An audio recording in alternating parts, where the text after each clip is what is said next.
morning. I'm Eric Blank, and this is the Commissioners' Weekly Meeting for Wednesday, May 29th, 2024. And I just want to start out saying, Commissioner Plan, it's great to see you back sitting up with the banjos behind you. So hopefully you're feeling better.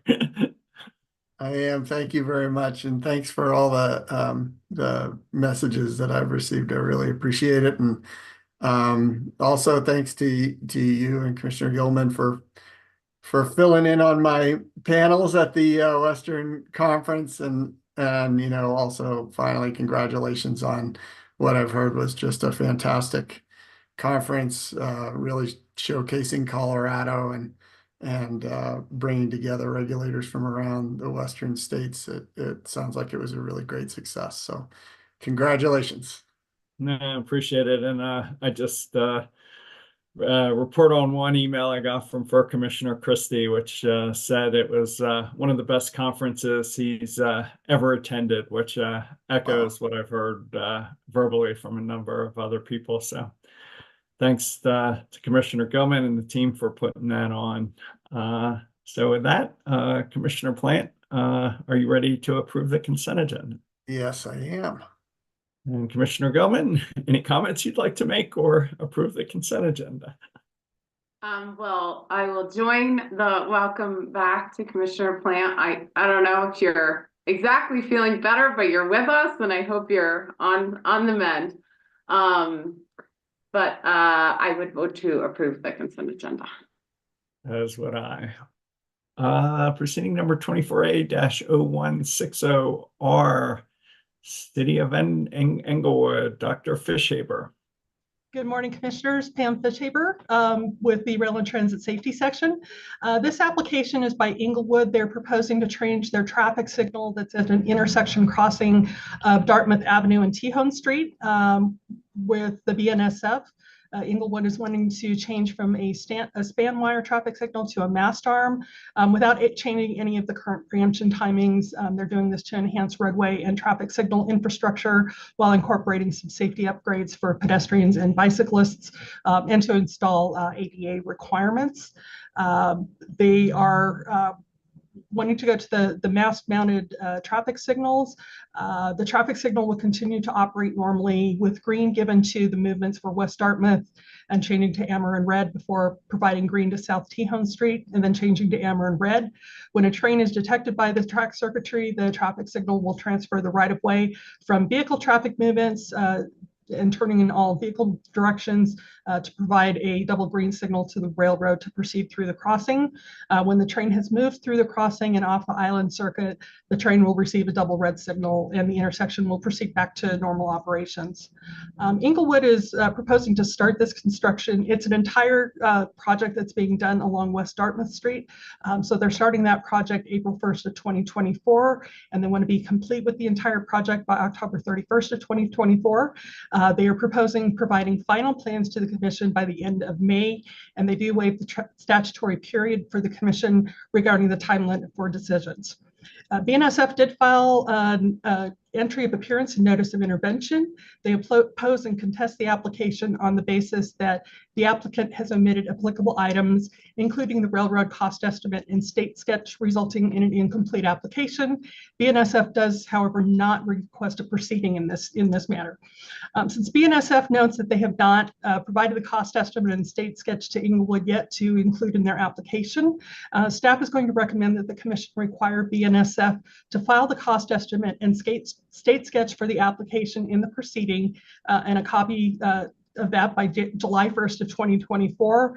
That would allow Englewood to provide final plans, including the cost estimate and state sketch by July 5th of 2024. Unless there are any questions, staff is ready for a recommendation. Nope. If you go to your recommendation, that'd be great. Staff will recommend that the Commission deem the application complete. Note that BNSF's intervention required to BNSF to file the cost estimate and state sketch in the proceeding by July 1st, 2024, and require Englewood to file their final plans with that state sketch and cost estimate by July 5th for the Commission's review and final action. Commissioner Plant. I agree with the recommendation. Commissioner Gilman. I also agree. As do I, and that can be an ABC decision, deeming the application complete, noting the intervention and the required filings consistent with your recommendation. So thank you. Thank you, Commissioners. Back to you, Dr. Fishaber. Proposed amendments to the State Safety Oversight Program. So with your permission, I would like to take items A and B together. Yep. So item A is to open up a permanent notice of proposed rulemaking. Item B is to implement temporary rules. The rules that we're talking about are the same. The Commission is required to submit a risk-based inspection program to the Federal Transit Administration for review and approval. Part of this requires some changes to our program standard, which starts at Rule 7340. And so the changes that we are proposed to make outline the authorities that we already do have. We just haven't stated them clearly. It's the authorities that we need to be able to perform the risk-based inspection program. And then we've added an entire new section on the risk-based inspection program that outlines the various requirements of that program and the various requirements that the Commission will require staff to develop in terms of procedures manuals and procedures for conducting these risk-based inspections. We have worked with the Regional Transportation District on this since that's one of the things that is required with the RBI legislation or with the RBI rules. And so they have seen everything and they're okay with it. So hopefully this will be a fairly straightforward rulemaking. So the recommendation is to implement these rules as temporary rules under item B, and then open the NOPR for the permanent rulemaking today as well. Commissioner Plant? I agree with the recommendation. Commissioner Goman? Also agree. As do I, and that can be an ABC decision. Is there more for this one? No, one more item though under the agenda item. So the Commission just recently enacted rules for the railroad fining rules. As part of that rulemaking, Administrative Law Judge Murbaba put in a requirement that the state of Colorado that we would develop template construction and maintenance agreements that can be used for any local government and railroad in the state to help alleviate some of the issue going back and forth, plus some of the requirements that the railroads tend to be forcing onto local governments that are against Colorado law. The primary piece of this is that the agreements are supposed to be consistent with the Commission's decision as to individual crossing projects. The template applications must allow the parties to put any unique requirements from the Commission's decisions, and it's intending that the agreements will be consistent with and not in conflict to the Commission decisions approving the subject projects. So what we are recommending today is that we open a miscellaneous docket in this matter and submit and send that to an administrative law judge to be able to help with scheduling of any workshops that are needed, any case management that needs to happen as we go through developing these template agreements that will ultimately be approved by the Commission, and then we'll put them on our website for local governments and railroads to be able to use for projects. Commissioner Plant? I agree with the recommendation. Commissioner Goman? I also agree. As do I, and that can be an ABC decision, opening the M docket and referring it to an ALJ. So thank you, Dr. Fishaber. Thank you, Commissioners. Energy number one, proceeding number 22A-0309, EG, the DSM strategic issues for public service company. Mr. Davis, Ms. Dundas. Good morning, Commissioners. I'm Ron Davis of the Commission's advisory staff. And this morning, I'd like to present an unopposed motion that was filed jointly by the City of Boulder and Public Service Company of Colorado. They're asking for the Commission to permit customers who lost their residence in the Marshall Fire to continue qualifying for rebates from the company's Energy Star New Homes program. As you recall, the Commission directed the company to phase out through a one-year period the eligibility for mixed fuel homes in this new construction program. The transition is to electric-only homes. The joint motion seeks a limited exception from that to support certain customers that are rebuilding their homes that were lost due to the Marshall Fire. The joint motion explains that many homeowners are continuing to work through the insurance claim and design and construction process, and such homeowners are not likely to complete the building permit process by June 30th, 2024, and thus would be ineligible to participate in the program. In consultation with Boulder County, Boulder estimates that there are likely as many as 150 homeowners that will not meet the June 30th deadline. The requested extension would be limited to Marshall Fire impacted customers, and the extension would be 1 year and would go through June 30th of 2025. So the decision point for you now is whether to grant this unopposed motion. Well, I just want to thank the company and the city of Boulder and Boulder County for getting this in front of us and help this community that's struggled in so many ways. So really appreciate it and support the unopposed motion. Commissioner Plant, Thanks. I support the unopposed motion as well. Commissioner Gilman. Yeah, I'm fine with the recommendation and hope additionally there may be other programs, including some of which we've talked about under the Clean Heat Plan deliberations targeting electric new construction that might also be wonderful opportunities for people in construction now. And Mr. Davis, that can be an ABC decision granting the motion. Thank you. Thank you. Proceeding number 22A-0382ST. Mr. Greenberg, Public Service Company Steam Resource Plan. Yes, good morning, Commissioners. I'm Dan Greenberg of your advisory staff. On September 1st of 2022, Public Service filed an application for approval of its regulatory and resource plan concerning the investments in and operations of its district steam system in Denver through 2030. The company's proposal was simply to continue maintaining existing steam production resources and the existing steam distribution system, and to periodically reevaluate whether one of the 2 steam boilers on the system could be retired. This filing was in compliance with the terms of a settlement agreement approved in the company's most recently completed steam rate case, proceeding 19AL-0063ST. The settlement agreement directed the company to file a regulatory and resource plan for the steam business, and the results of an engineering study that includes an evaluation of each of the company's individual customers' steam facilities and potential future conversion to either electric or gas-fired boilers. Staff, CEO, CEC, and Denver intervened and are parties in the case.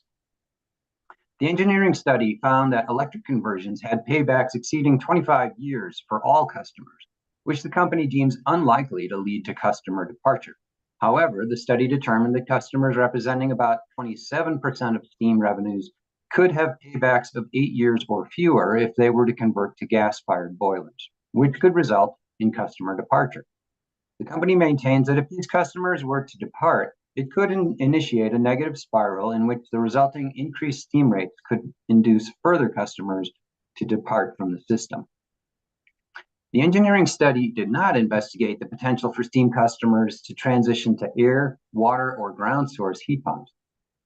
Noting the absence of information about these technologies as a potential migration path away from steam heat, and the fact that 3 of the 4 interveners cited evaluation of the viability of heat pumps as their primary motivation for interventions in this case, the Commission found in decision C22-0633-I that the company's application was incomplete under Rule 1303C3 and directed the company to work with stakeholders to develop an approach to determining whether air source heat pumps, district geoexchange, or other geothermal technologies are viable alternatives for the steam system's customers.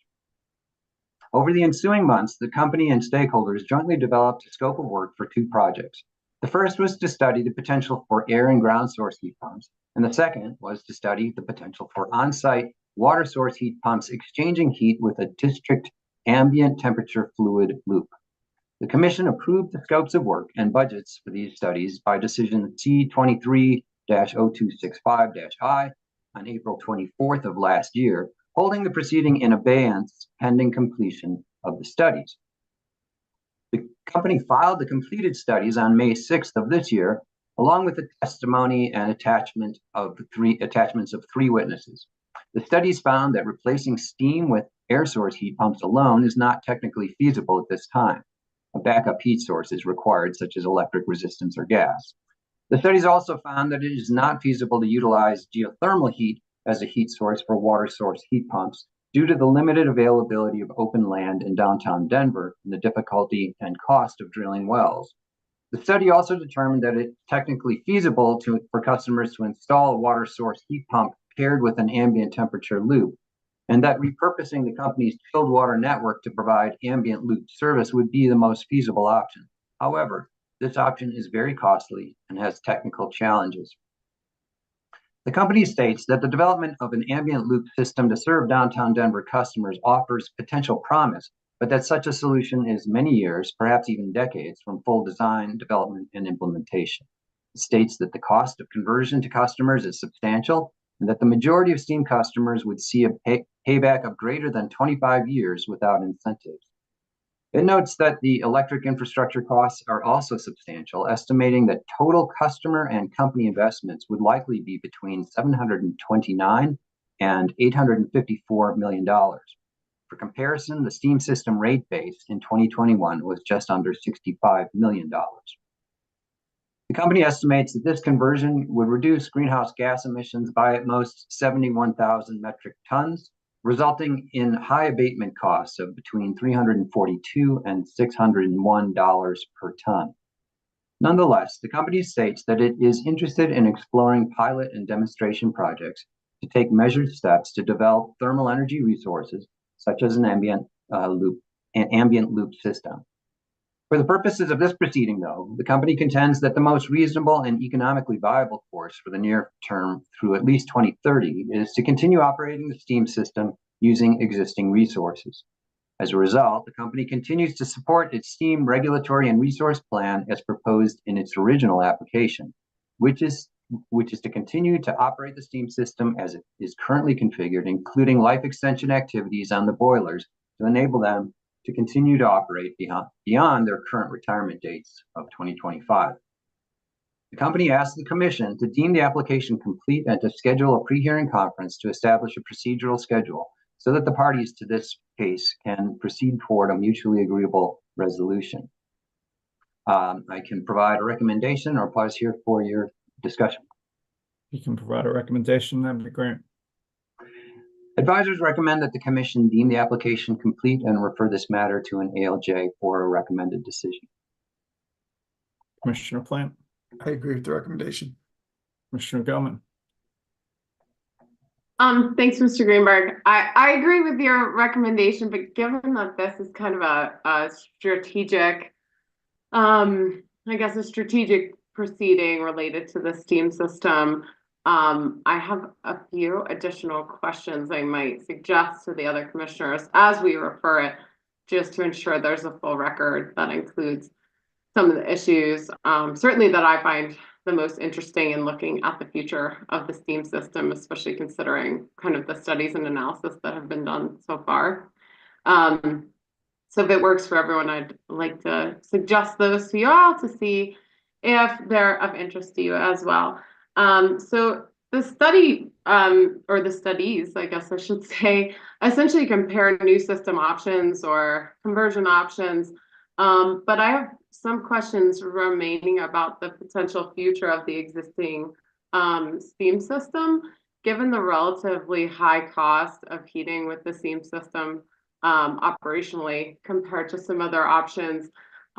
It seems reasonable to get a bit more information, especially under some different scenarios, as I think some of the studies assume that the business as usual is the most likely scenario under the steam system, which the company provides some information that might make that a questionable assumption in my mind. So the company indicates, as Mr. Greenberg said, that an estimated 27% of the existing steam customers would have a payback of 8 years or less by switching to a gas heating source. So I think it would be helpful for us to ask, assuming those customers move their entire peak heating load to gas, what is the estimated cost of upgrading the gas infrastructure, both in the immediate local vicinity as well as upstream, in order to accommodate the increased capacity requirements? This should also include any safety integrity projects known to be needed to continue to safely serve gas in the study area. And all the costs should be provided as actual capital expenditures, as well as the anticipated revenue requirement, including typical additions to the cost like net salvage value and O&M to operate. And then the company further indicates so that would be a first potential question to ensure that we're evaluating kind of the many options that the steam system and its customers may take in the future. The company also indicates there's a potential for a negative feedback loop of sorts to occur if a significant number of existing steam customers do leave the steam system, presumably for the gas option. So it also asks the company to provide each of the requested cost projections outlined previously for the circumstance in which all existing steam customers switch to gas, and the gas system must accommodate the entirety of the peak heating load from all of the steam network customers, just so we can understand what that option would look like in full. And then also further, given the AQCC's Regulation 28, as well as Denver's Building Performance Standard, I'd ask the company to identify the number of current steam customers that they understand to be subject to either of those regulations or other requirements that are likely to impact the building's heating source or efficiency, and ask if the company has in any way identified the expected cost of compliance for those customers in order to compare or net out the incremental costs of water source heat pumps and ancillary equipment against improvements that would be otherwise necessary to comply with the applicable regulations for those buildings. If estimates or analysis were done, either on the net incremental cost to the customers or on the projected changes in heating and cooling demands as a result of applicable building regulations, I'd ask the company to provide those and identify if the company has in any way utilized those in their analysis as they look at the future of this system. So just put those out as questions to see if you all agree or think that would be helpful to supplement the record as we send this to an ALJ. Commissioner Plant? Yes, I'd wholeheartedly agree with all those suggestions. As do I. And are you okay, Commissioner Gilman, with an ABC decision and referral order, or do you want to say it? Nope, I'm fine to refer it just with that. Thank you, Mr. Greenberg. Thank you. Let's skip the TEP and come back to that at the end. Proceeding 24AL-0210E. Ms. Crandall, Ms. McLaughlin, Public Service Company, Remote Connections. Ms. Crandall. Good morning, Commissioners. I'm Kelly Crandall with the advisory team. As advanced meters are being rolled out, Public Service Company of Colorado or Public Service will be able to automatically connect customer meters. So it filed an advice letter on May 14th by which it proposed to modify its electric tariffs by adding a charge of $6 for remote connections and reconnections of electric service. Public Service proposes this tariff will come into effect on June 14th. Concurrent with the advice letter, Public Service filed a motion requesting an alternative form of notice, which is the subject of today's discussion. The company requests to modify notice requirements by placing a legal notice in the Denver Post and on the company's regulatory website, as well as notifying participants of the filing who were in a recent disconnection rulemaking proceeding, which is number 22R-0557EG. While we understand the company has already sent out general notice of the filing in line with this request, no protests or filings have been made in opposition to the advice letter to date. In addition, the company states in its motion and advice letter that it will file a customer outreach report in the near future. The customer outreach report is a new requirement for the annual arrearage and disconnection reports that electric and gas utilities are required to file, and it was added by proceeding 22R-0557 EG, from which the rules just recently became effective. And this is a late update, but I'll note that the company just filed this report yesterday in that proceeding, and it's being reviewed.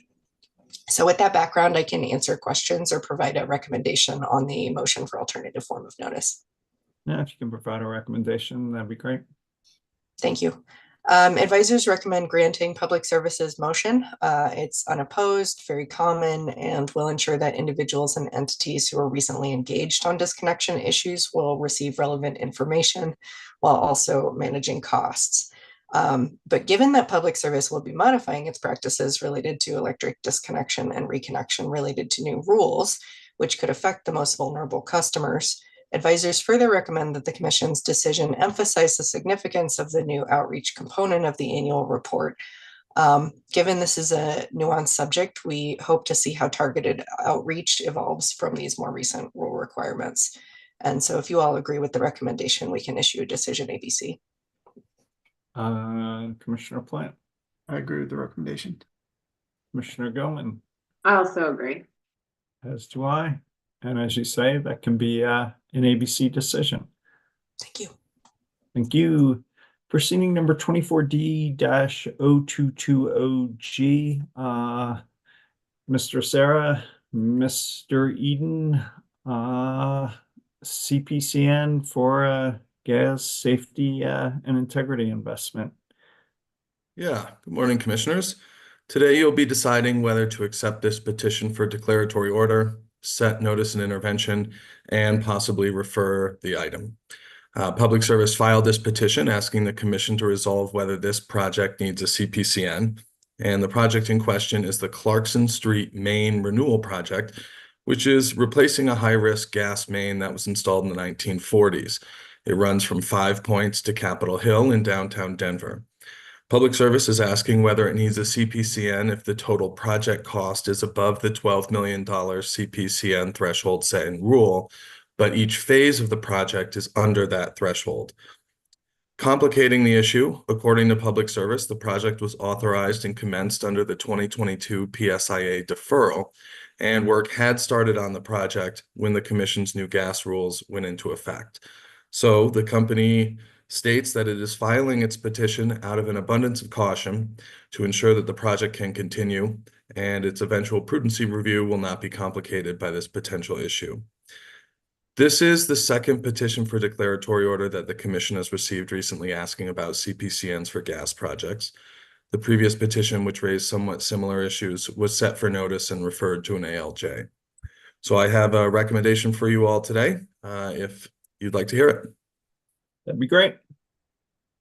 As you know, the Commission entertains petitions for declaratory orders at its discretion, though generally it accepts petitions in order to terminate controversies or remove uncertainties regarding Commission rules. Here, the petition indicates that Public Service is unclear as to whether the Commission's somewhat recently promulgated Gas Rule 4102 applies to projects that were presented to the Commission and had, at least in part, already begun prior to the effective date of that new rule. So I recommend accepting the petition, setting a 30-day notice and intervention period, thereby denying Public Service's request for a 14-day response time, and referring the matter to an ALJ. That matches what we've done recently with similar petitions, and given the legal questions involved, it's likely the most efficient way to resolve the matter. Commissioner Plant, I agree with the recommendation. Commissioner Goman, I also agree.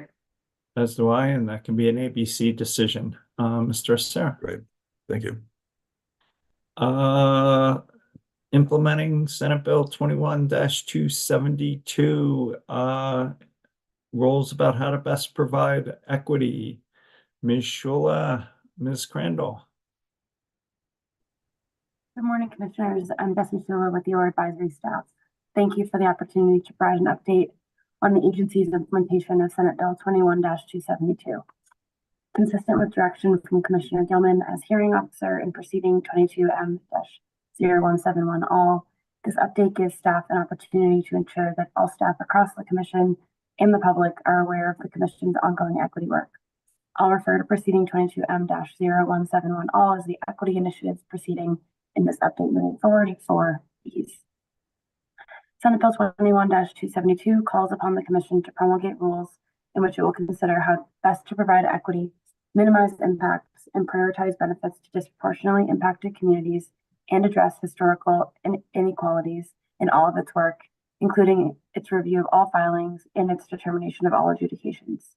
This update gives an overview of completed and planned work within the proceeding to implement Senate Bill 21-272 since our last weekly meeting update in January 2024, and provides updates on additional equity initiatives that staff has undertaken since our last update in January.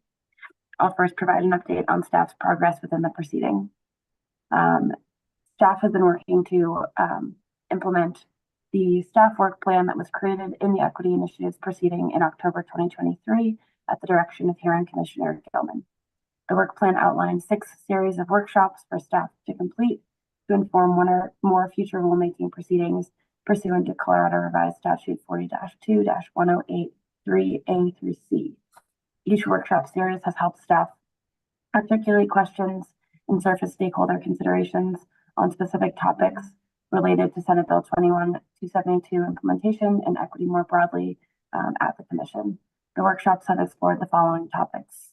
First, we held workshops on the agency equity framework, which helped staff scope and revise the agency's equity guiding principles.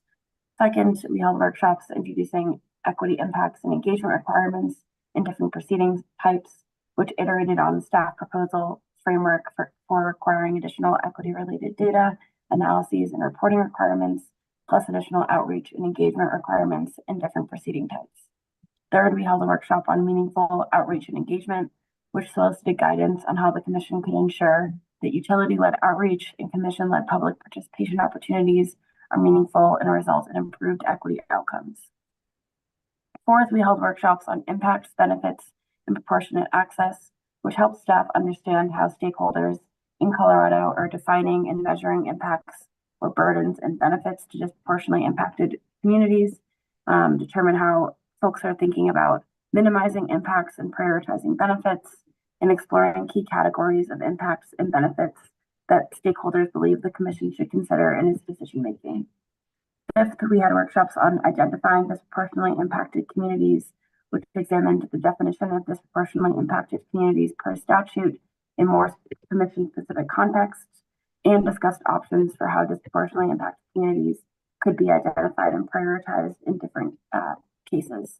And finally, we've been having some workshops on synthesizing rules changes, which has been helping Commission staff refine proposals to relevant rules and within the workshop series. In culmination, the staff has hosted 10 workshops, 1 Commissioner information meeting, and 1 comment opportunity between August 2023 and today to implement this work plan. We've tested numerous ideas and questions with stakeholders. We've received quality feedback to inform the staff capstone report and future rulemaking proposals. And we've been able to hone the scope of Senate Bill 21-272 implementation. Currently, staff is in the midst of drafting the staff capstone report as outlined in the staff work plan. The capstone report will be published by June 28, 2024, so coming up in a little under a month. This report is intended to address whether staff recommends that the Commission can move forward with rulemaking. It will contain summaries of participant input through the workshop series and comment opportunities. It will also include staff observations and reflections about the content discussed in the workshops as these efforts relate to potential future rulemakings, possible future administrative actions, and stakeholder or other participant engagement opportunities at the Commission. Once staff submits the capstone report to the proceeding, we anticipate working with Hearing Commissioner Gilman to determine next steps, with the intention that we will recommend the proceeding to close and a pre-rulemaking to begin opening future rulemakings as needed. The scope of 1 or more rulemakings is still under consideration, but collectively, the rulemaking or rulemakings will ensure that the Commission is adequately positioned to consider equity in all of its work. Staff anticipates that rulemakings will begin later this year. We'd also like to note for public awareness that staff had originally planned a workshop on June 5th to gather final input on the capstone report. However, we're planning to cancel that workshop We have received more input from stakeholders than we could have imagined, are extremely thankful for that feedback, and do not find that we need the opportunity for further input. Stakeholders are still encouraged to continue providing input via written comments in the equity initiatives proceeding, but to move to next steps, specifically in the proceeding, we don't find that we need additional input. Next, I'll provide an input on broader equity initiatives that the agency is undertaking. First, I'll discuss the equity framework, which staff have been working to complete for a little over a year. Staff has completed the first version of an agency equity framework with the support of EEP and Justin Schote at the University of Michigan, and we're really thankful for his input. The framework is currently being socialized internally, and we're planning to publish the framework externally, plus host a webinar in late June 2024. Next, we've been working with an equity advisory focus group consisting of 15 participants, which was launched by Director White in January of 2024. The participants have been meeting monthly to provide input on various aspects of Senate Bill 21-272 implementation, and more specifically on how the agency can administratively and organizationally improve processes to bring more diverse voices into our processes. Specifically, the group has provided input on public participation in our proceedings, how the PUC puts out explainers or interacts with the public, how we might better structure community meetings, language access, language justice, utility notice during proceedings, various proceeding processes to improve the public's understanding of how to participate, internal recruitment and retention, and how we might apply additional data analysis, reporting, outreach, and engagement requirements in different proceedings. And we'd just like to take a moment to emphasize how helpful the focus group has been and how grateful we are for now 5 months of ongoing participation with us as we continue to test and refine these concepts. Finally, staff continues to connect our work internally with national equity efforts. We supported NARC and RAP on an equity webinar in March, and we've launched a staff equity cohort in partnership with different staff across about a dozen commissions working on equity across the U.S. We're really grateful for those interactions, as this is a topic that many of us are working through in unison. So I will pause for any discussion, but that is the extent of my update. Thank you. I just greatly appreciate your leadership, the team's leadership, and the participation. And thanks to Commissioner Goman for leading this forward. Commissioner Goman, you want to add anything before I turn it over to Commissioner Plant? No, I think Ms. Chula laid out pretty well what's been going on, what we expect to happen next. So kind of the big highlights, I think, to stick in your mind probably will be a capstone report this summer from our staff, and then looking to potential rules later this year. And so I think that's the next big involvement we'll be looking for from all of you, as we close out this proceeding and move into actual rulemaking. That effort we expect to begin later this year and will be a pretty significant effort. So kind of a heads up on what's coming next that will involve you all. Thanks, Commissioner Plant. Thanks. No, nothing much to add. Just thanks for all your work on this and for your leadership, Commissioner Gilman. I think this is really, some national leading work in this area and in this field. So you're doing important and really great work. So I appreciate the update. Thank you, Ms. Shula. Thank you, Ms. Crandall. I appreciate the update. Mr. Davis, an M docket in accordance with the gas infrastructure plan. Yes, that's right. Again, I'm Ron Davis of the Commission's advisory staff. And as background for this item, the Commission addressed the inaugural gas infrastructure plan of Public Service Company of Colorado in February through decision number C-2492. In that decision, the Commission determined that it was necessary to open a miscellaneous proceeding prior to Public Service filing its next plan And this proceeding would be for the commission to consider and facilitate stakeholder discussions concerning the forecasting for the company's gas utility system, its mapping practices, and its cost-benefit analysis to support the consideration of alternatives to gas infrastructure projects. Prior to this morning's weekly meeting, advisors circulated a draft decision that opens this proceeding. The elements of the draft decision came from the earlier decision. So the decision points for you now are whether to open the proceeding at this time, as contemplated in proceeding number 23M 0234G, and to decide who should hear the case, either the commission en banc, a hearing commissioner, or an administrative law judge. Commissioner Gilman, are you potentially interested in this one? Yes, I'm finding myself flush with time now the Western Conference is over. Just only because it's all relative. Yeah, I mean, I think time is of the essence a bit here to really get this going, especially on, say, like the forecasting piece. Understanding that's probably one of the first pieces the company needs to put together as they prepare their 2025 gas infrastructure plan. So the wheels keep turning. So I would certainly be willing, if y'all are interested, to run this as hearing commissioner and begin in earnest. I would suggest we move with there will be quite a bit of overlap, but begin with the forecasting, then the mapping and cost benefit analysis, which strikes me as kind of the order that things will need to be analyzed as that plan is developed anyway, so we can ensure that we're providing a relevant process that can inform the next gas infrastructure plan to the biggest extent possible. I appreciate your leadership and glad to hear you're flush with time.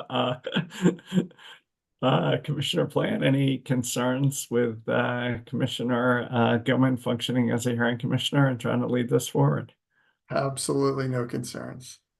So I think, are you okay? I assume you're okay, Commissioner Gilman, with an ABC decision since it just refers it to you. I am. Thank you. Mr. Davis, do you need anything else from us on this, or does that give you what you need to write an ABC order? I have what I need. Thank you. Thank you, sir.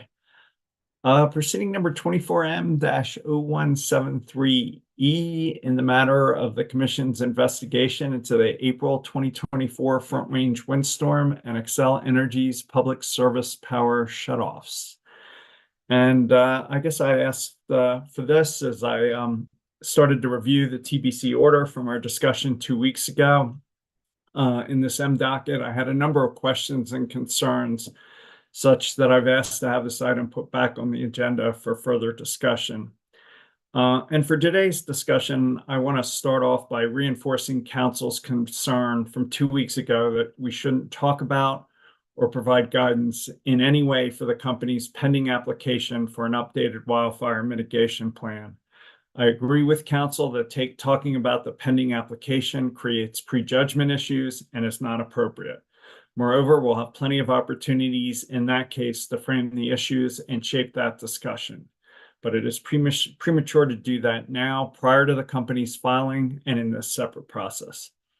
Having said that, however, I think we can still talk about the power shutoff and other extreme wind events, what went right and wrong, and the lessons learned based on the information we gathered in this M docket. I also believe we can and really must make sure that there is a sound transition plan for the period prior to a final decision in the full application, which may be as much as a year out, to ensure that customers and stakeholders receive proper notification and other support if we're confronted with a similar extreme wind event. Fundamentally, this M docket first focused mainly on near-term communication and the pending wildfire mitigation plan application designed to set investment and other guardrails for the next 3 to 5 years are clearly separate and distinct proceedings. Along these lines, and without being aware of much of the substance, I've also heard from the director's office that the company is starting to work on a potential filing that would codify some of the lessons learned from the extreme wind event and would address hopefully many of the concerns that have been raised to date by the parties in this commission. So after reading the draft TBC order, upon further reflection and considering this new information, I think I'd like to suggest that we hold off on closing the M docket for now. I'd also like to provide you both with an opportunity right now to put forward your thoughts and concerns on these issues. And since you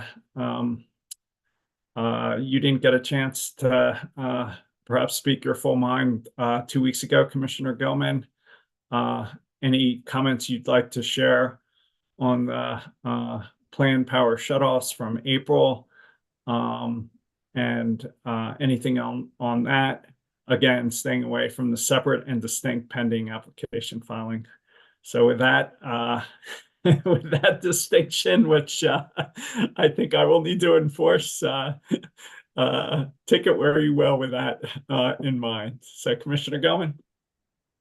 Yeah, no worries, and thank you for bringing the item back, and appreciate it. Sounds like what are some ongoing efforts between, you know, the administrative kind of agency of this arm and the company to look into the future. You know, so to me, a lot of what I'd like to see and emphasize as we move forward, especially getting into fire season here in Colorado, which now stretches most of the year, but the most dry, hot portion of it, was really, you know, what struck me was, I think, the need for better coordination, especially with municipalities, emergency operations centers, as well as vulnerable and critical customers. And so as I thought it through and kind of heard of people's experiences from the event, it strikes me there's kind of two buckets here. The first, I would say, are the proactive, kind of in the interim, ahead of time, lessons learned that I certainly would hope and recommend that the company is learning from and is planning on incorporating into their processes and plans for this summer and beyond. It appears there's a whole bunch more data that can be shared, especially between kind of counties and their agencies, as well as the emergency operations centers and the company, as we move forward. And I would appreciate if that was done in a much more proactive way. For example, we heard from affected customers who were concerned that the communications that they relied upon were dependent upon electric service, especially in more rural areas of the service territory, and concerned that they might not even receive necessary communications during an actual emergency. And so it'd be ideal for the company to work with those communities, as well as the emergency operations centers, to identify areas of the system where communications are dependent upon the local electric infrastructure, understanding the location, type, and duration of any backup that is at those sites, so that they're able to incorporate that into their planning, especially if there's any future PSPS events in the interim here. Also, it sounded necessary for me, for the company to, in earnest, identify critical infrastructure that's reliant upon the electric system, including for those facilities, the type of facility, location, type of backup, and duration of the backup that's available. I think one of the things we heard repeatedly was a few of these critical facilities came pretty close to really disastrous consequences. And it sounds like more intelligence could be collected and how to better understand what the actual capabilities of the facilities are. So as the company is moving through, you know, repowering or whatever it is, they're able to be aware of what these facilities are actually capable of. Also, there was a lot of discussion about identifying customers with electric dependent medical needs. And it sounded like hopefully there will be some more coordination on that. And so I'm hopeful there will be more coordination and sharing of information to the extent possible across those jurisdictions and the company based on privacy concerns. And then for each of those areas, the kind of critical communications, critical infrastructure and facilities, as well as the medically dependent customers, I really look forward to the utility considering their role in partnering with those on any backup equipment or other considerations that should be taken, especially in the interim as we face the potential for more extreme weather coming. And then as we get to, if we get to actually more events this summer in the interim, before we have anything additional in place, it would certainly be ideal, it seems like to me, to have a written and widely known communications plan for these sorts of events in place before an event, so that we can all understand how these communications are intended to flow.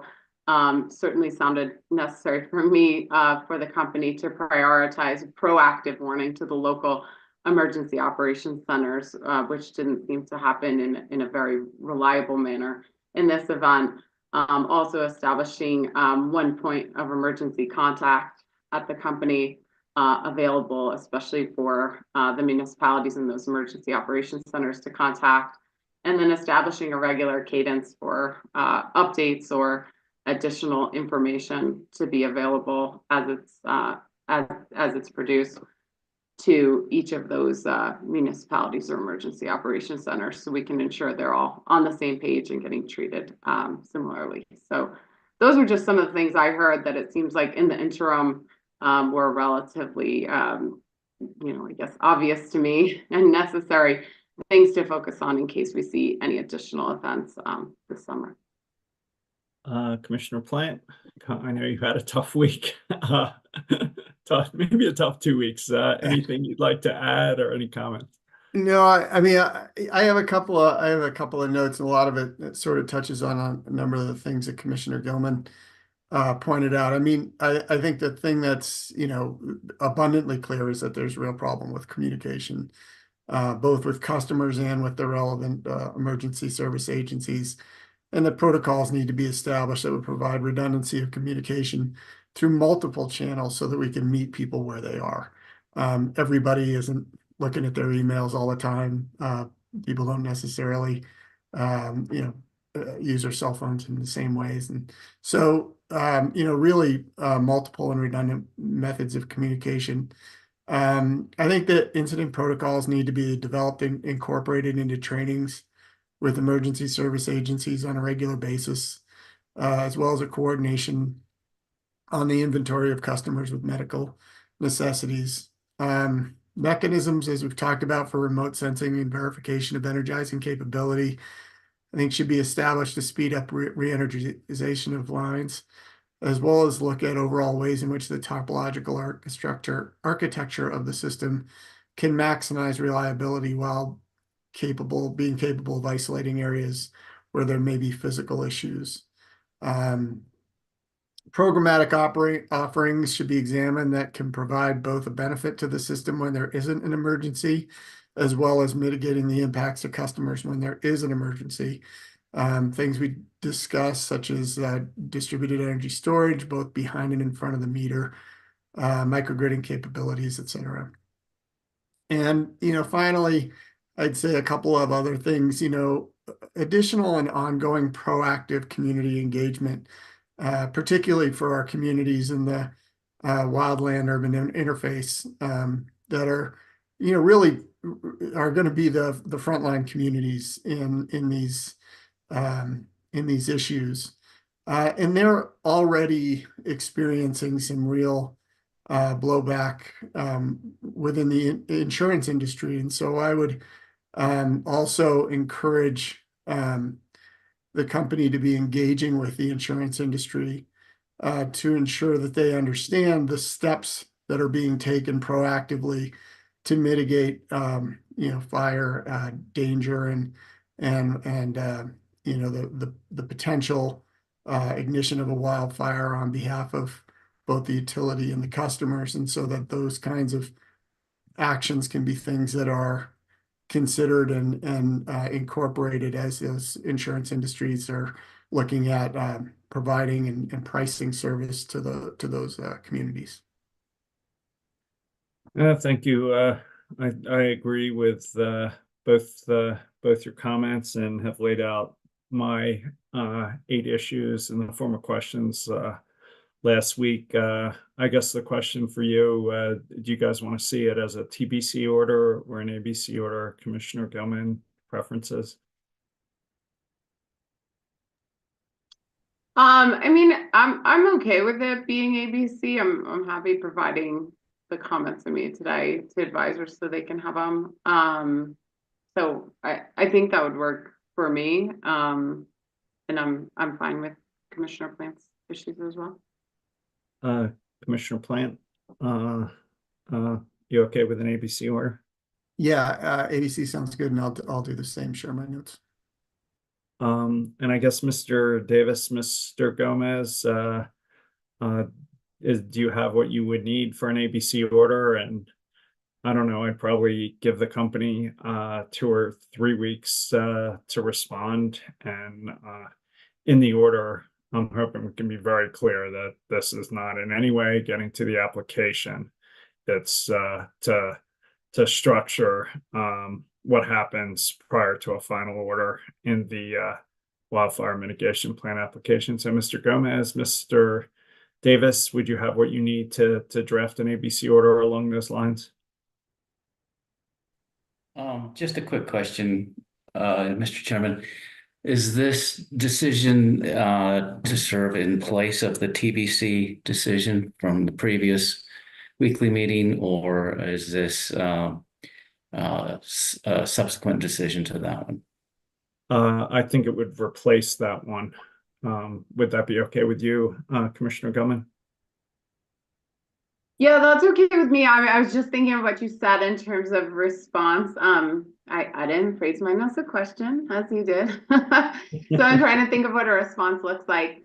You know, I guess for the items that I list, just interest in if the company can commit that these are things they're working on, and if there's essentially any timeline that upon which they would plan to provide updates on the progress on any of these areas in the interim. I guess would kind of be how I would phrase it, especially if we're going ABC, would be how I would phrase mine, since they're not exactly as questions, but wanted to understand kind of feasibility on non-progress updates on any of these areas as we move forward. I would agree with that. Commissioner Plant? Yeah, I agree with that approach as well. Does that give you what you need, Mr. Gomez? Yes, I believe so. Thank you. Thank you. And you'll figure out, Mr. Gomez, whether it's asking questions or requesting responses. I think you can harmonize how the 3 of us presented it. Yes, I think we can do that. Thank you. Thanks so much, Mr. Gomez. With that, let's turn back to proceeding number 23A-0242E, the Public Service Company of Colorado Transportation Electrification Plan. Mr. Greenberg. Hello again, commissioners. I'm joined this morning by Advisor Mike Mendelson and Lindsay Dundas of Commission Council. Following your deliberations on the Public Service Transportation Electrification Plan, or TEP, on February 28th and March 13th of this year, the Commission published decision C24-0223 on April 10th, which granted the company's TEP application with modifications and granted parts of both the settlement and stipulation that had been filed by parties to this case. 9 parties filed requests for rehearing, re-argument, or reconsideration of that decision, which is what puts the case on the agenda for today. Advisors and counsel have identified about 24 decision points for you from that RRR, and we'll take you through them as efficiently as we can. First up is the governmental EV rebate program. In the decision, you decided to reject funding for this program, reasoning that the availability of both state and federal incentives rendered further inducement by the company unnecessary. In its RRR, CEO contends that despite the federal and state incentives, the upfront cost of EVs remains a barrier for local governments, public colleges, and universities, and that it is too early to know whether the other incentives will be sufficient to remove that barrier. So your first decision point is whether you wish to reconsider your original decision here and restore funding for the government EV rebate program. I can proceed to a recommendation or pause for your conversation. Yeah, I wouldn't mind a recommendation on this one. All right. Advisors agree that it is too early to know whether the availability of federal and state tax subsidies to governmental agencies will be sufficient inducement for them to purchase EVs. We note that the company will be filing its next TEP in only about 2 years, and that substantially more information on this point will be available at that time. Accordingly, we recommend denying this request. I think I'm with that. Commissioner Plant, I agree with the recommendation. Commissioner Gutman, Also great. as do I. Okay. On to performance rebate, the performance rebate for DC fast chargers. The next issue has to do with the Commission's decision to withhold 1/3 of the incentive for public DCFCs pending demonstration that each charger port had achieved 97% uptime or better during its first year of operation. Several parties weighed in on this decision. Public Service expresses concern that this requirement will materially reduce program participation, noting that DCFC owners have indicated that they're not willing to share their proprietary uptime data with the company, and that the CEO may be overburdened if it's expected to report this information to the company. The company asked that the Commission remove the two-part rebate structure and instead direct it to work with stakeholders on addressing this issue and bringing forward a workable uptime structure as part of its next TEP filing. CEO is also concerned about the requirement that it disclose charging companies' specific performance information and suggests that this will limit participation in the program. CEO also points out that the performance reporting the Commission established in its decision made no allowance for charger downtime due to forces beyond the charging company's control. In addition, CEO clarifies that the role it has voluntarily offered to play as an information intermediary in this process is diminished to the degree that information charging companies regard as proprietary is shared with Public Service. It states that it is willing to collect and relay this information through the end of 2027. While it expresses its preference for the provision of aggregated and anonymized performance data as proposed in the settlement, it offers 3 alternatives with a progressively smaller or no role at all for CEO as an intermediary for charger performance data. Like Public Service, Walmart notes that the decision made no exception for downtime caused by forces beyond the control of the charger owner. It asks that disclosure of operational information be limited to a charger's first year of operation, and that the information reported to CEO should include a narrative relating the cause of any and all downtime. Walmart further argues that CEO should be directed to provide the company an annual report that anonymizes and aggregates the uptime data provided by all participating developers for the prior year, along with a narrative relating to the cause of downtime occurrences. There's let's see, 2 decision points here. The first is, do you wish to make any changes to the rebate structure you approved in the decision to account for downtime beyond the owner's control? I can provide a recommendation or Why don't you lay out both decision points? You want to lay out the other decision point? Okay, yeah. The other decision point is whether you wish to make any change to the pay for performance aspect of the rebate structure you approved in the decision. So I guess I'd just start out saying I'm sympathetic to the concerns raised by CEO and Public Service Company, and maybe change, leave the same payment structure in place, but instead of making it sort of a charger by charger 97% requirement, I'd probably, just lower it and make it something like a 95% average across the vendor. I would, also modify it to allow for force majeure exceptions, and then that approach where it's just like if the vendor provides 95% across the entire portfolio, then they don't have to provide, or Excel doesn't have to see individual charger uptime data.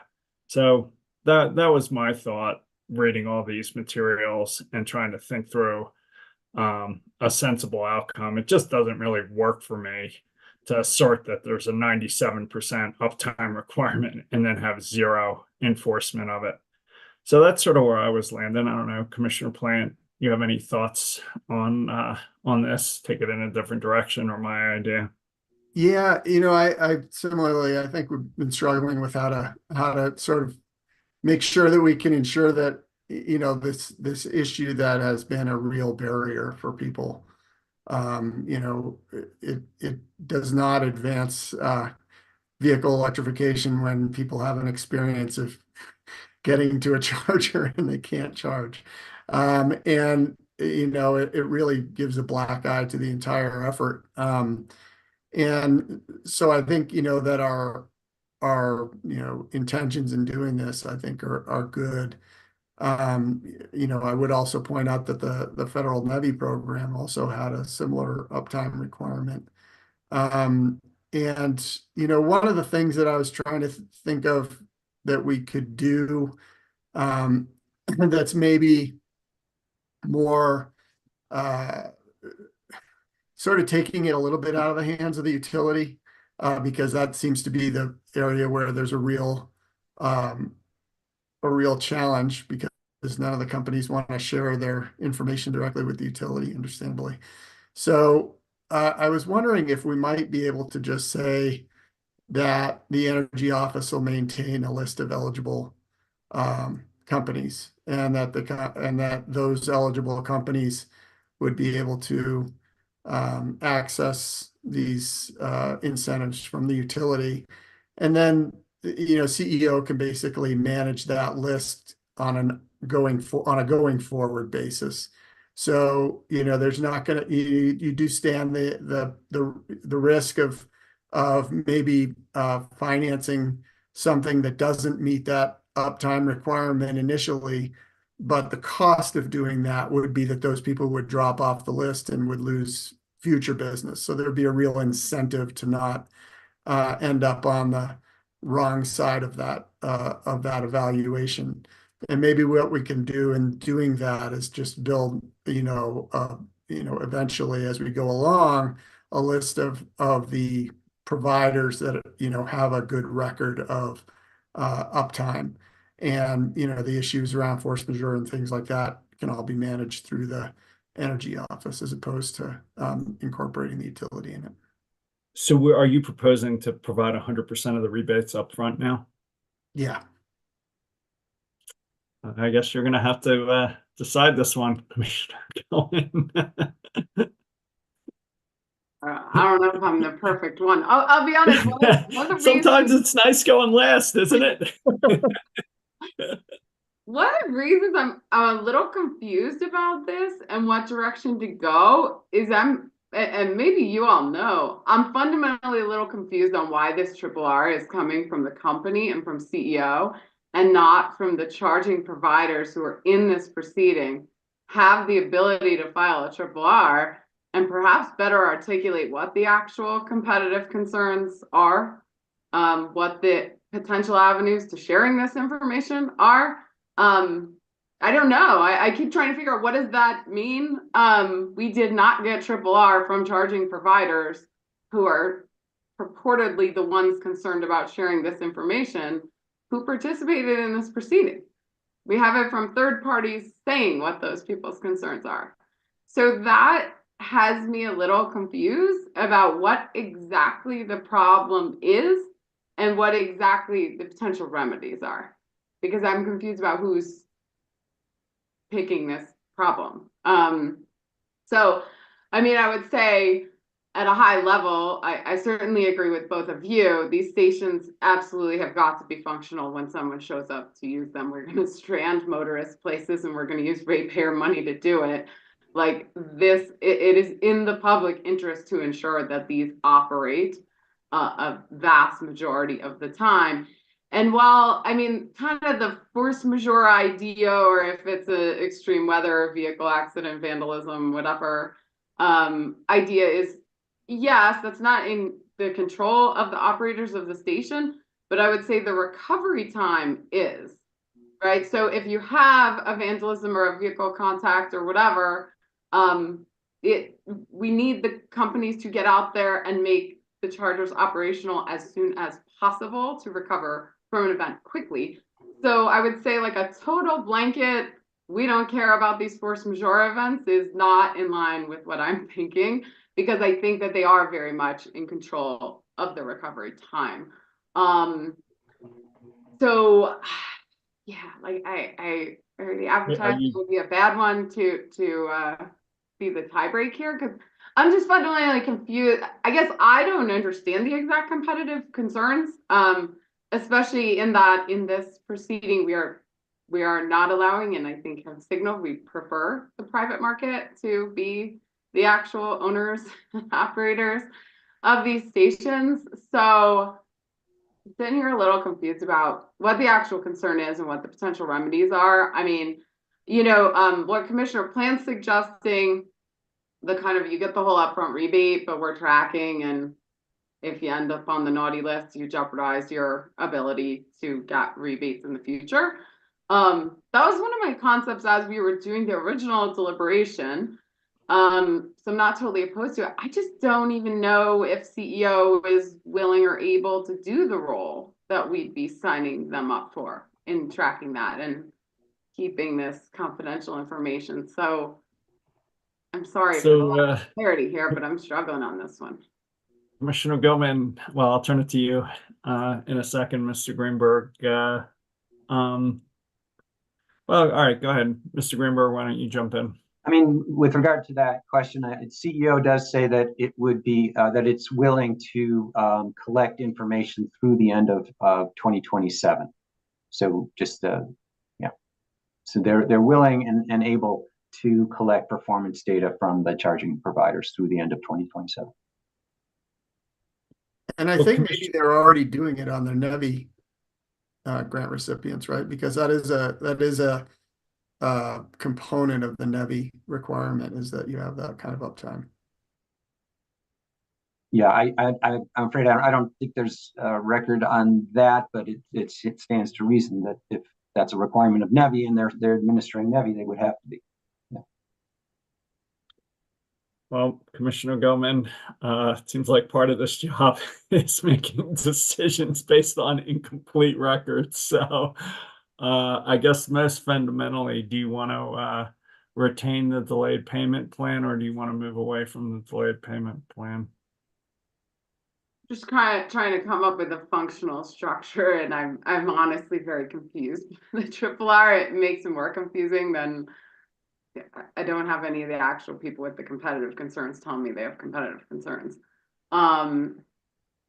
So, perhaps the cleanest route is to go Commissioner Plant's route, which, I kind of technically saw as an option in the original deliberation, which would be have CEO track, and if we have stations that I'm not even prepared to say exactly where the line in the sand will be for future TEP filing, but certainly we would have data, the commission would have accessible data on incentivized stations, and if they did or did not meet the uptime requirement, as well as a collective, aggregate, if they met the uptime requirement. And I would certainly suggest that that would influence any future awards and who's eligible for them. And when would the next awards be, though? Not for another 3 years? In the next TEP cycle. I think I may dissent from this and just express the need to really get this issue addressed. I think people respond to dollars, not a vague threat to be put on a nasty naughty list 3 years from now. And I assume you guys don't need a force majeure out, since there's really no enforcement mechanism, or very limited enforcement mechanism. Commissioner Gilman. I'm we not could- interested because I think the recovery is everything in a force majeure, and it's not some sort of blank opportunity to take a longer time to get it operational. So there could be notes in the data or whatever, that would be helpful, but I have no reason to make an exception. I think Right, we so I could guess- also, we could let the CEO know that what we consider, characteristics of eligibility, to Commissioner Gilman's point is, how quickly they, bring their chargers back up online. Even, if there is some sort of an event that was outside of their control. I mean, if it takes them a month to get it online, that's obviously not acceptable, but, allow them the sort of discretion to, create a reasonable, a reasonable bunch of parameters around what, means that they're kind of complying with what we're trying to accomplish here. Well, I don't think it's discretionary, right? It's a 97% uptime requirement. So either you hit it or not, with no force majeure exception. So it's as I understand what we're doing, it's not like delegating discretion to CEO. It's adopting the standard, asking them to let us know who meets it, who doesn't, how far away they are, and if people are too far away or don't meet it at all, then they're on the naughty list. So that's what I'm hearing. Would you say that different, Commissioner Gilman?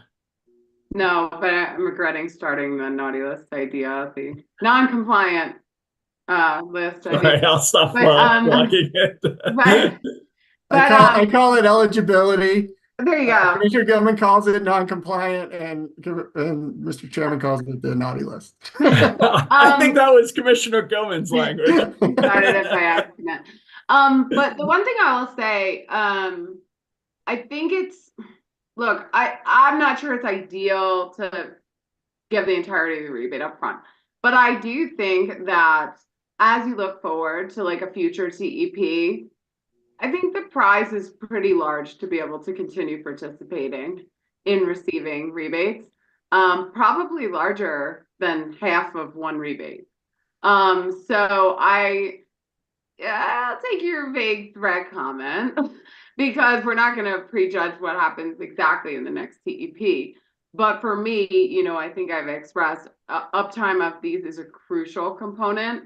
And I certainly think we should consider limiting eligibility in future TEPs for those that show compliance with the uptime standard in the data tracking. And I actually think that's a very significant potential, I don't want to call it penalty, but potential for lost ability to participate in that. So I actually think it's a pretty significant issue to be tracking, and I certainly hope this is a significant encouragement.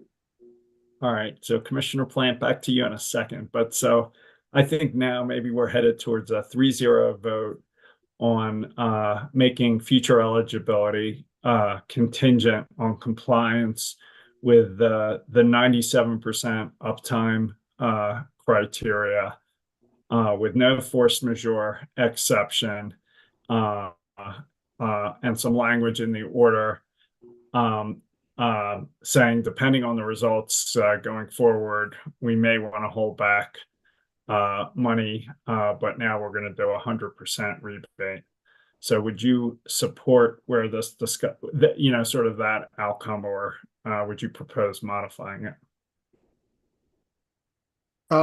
Yeah, I think that let me ask one clarifying question. So, I mean, what I was imagining, I mean, we've got a few years that this is going to be, applied. What I was envisioning is that if there is a bad actor, then they would come off of an eligibility list, and even within the constraints of this current TEP would not be able to get incentives if they were performing in such a way that they were removed from the list, they wouldn't be able to get those rebates. And what I'm hearing you say is that it would just purely be for information in the future TEP. Oh, I'd be fine with that. I like that exception. And do you want to specify what it would take to get removal from eligibility? Is it 90%? Is it 94.5%? Is it 96.9%? Yeah, no, I mean, honestly, I'm fine with the 97, have a force majeure component, but also considering what Commissioner Gilman was talking about in terms of how long it takes them to get that unit back up in operational, and really leave that component of it to the discretion of CEO. If it's taking them 6 months, maybe that's not acceptable. If it takes them 2 days, then that's great. And I don't know I don't think exactly. you have another vote for leaving the force majeure language in there and leaving it to CEO's discretion. Okay. Yeah, I mean, I'm just saying that I'm fine with that, understanding that sometimes somebody backs into a charger and it's not the fault of the charging company, but if they don't get out there and fix it, that is the fault of the charging company. And trying to find some sort of a middle ground there that would punish them for bad behavior, but not punish them for things that are outside of their control. So I guess, Commissioner Goman, do you have any thoughts on guidance to CEO in the interim? Yeah, I'm trying to think through it. So this is difficult to do in the real time. Part of the reason this triple R without a ton of information was very challenging. I don't know. I'm trying to think about the way to use the information like immediately within this cycle. I kind of worry about probably like a minimum data set, minimum tracking time to be able to actually understand. You don't want to like have the station just come online and put them on the ineligibility list in the first month or something because of a glitch in getting on. So like there's so many details of that. I mean, I was really envisioning that this would essentially be a list that tracks this data, and then we could interpret the nuance and understand the situations in the next CEP to understand the application of essentially eligible rebate recipients. I'm not sure I'm confident enough about all of the details around force majeure recovery, around minimum data set to have it be applicable in the first TEP, no matter how bad I want it to be. I'm worried there are too many details to get it right in real time today. So you may have found your other vote, Commissioner. Now I'm liking your approach a little better. So I guess I'm now on Commissioner Plant's idea. So we grant a force majeure out, and we give CEO some discretion to propose ineligibility even in this cycle. So Commissioner Goman, now I'm in the middle. Look, I think that's fine. I don't 100% know how impactful it will be since CEO was advocating for no uptime requirement for the rebate. And I know that they're going to bite on that opportunity. So I'm not sure maybe the details are quite as important as I'm making them out to be. The most important part of this, I mean, I can agree to that. I think it's fine. But the most important part is that we have a good complete data set that explains the event, looks at the uptime across stations that we can utilize in the next CEP to really evaluate who should or shouldn't be eligible. All right. And I'd like to add some language to the order, Commissioner Plant, asking CEO to see if it can use that discretion to drive increases in uptime and performance. Yeah, I like that. All right, Mr. Greenberg. Issue 3. On we go. Next program is, or the next issue has to do with the termination of the EV Accelerated Home Program in the initial decision. In the decision, the Commission chose to terminate the EV Accelerate at Home program, EVAAH, preferring a rebate-only approach with the exception of the backup power option, which proposed to finance over 10 years the cost of battery-backed bi-directional EV charging systems in customer homes, after which ownership would revert to the participant. In its RRR filing, the company states that with the termination of the EVAAH program, it no longer plans to offer the backup power option due to the lack of sufficient economies of scale or a business case. The company expresses the concern that rapid policy shifts can provide further evidence to customers and market participants that institutions supporting EV adoption are uncertain, which will drive additional instability for the electric transportation industry. The company therefore asked the Commission to reallocate the $3.2 million budget approved for the backup option to its V2G program in the innovation portfolio. CEO and WRA both asked that the Commission reconsider its decision and reinstate the EVAAH program, pointing out that it is essentially an on-bill financing program and that ownership reverts to the participant once the equipment cost is repaid. They asked that the program be allowed to continue pending the establishment of an equivalent on-bill financing program.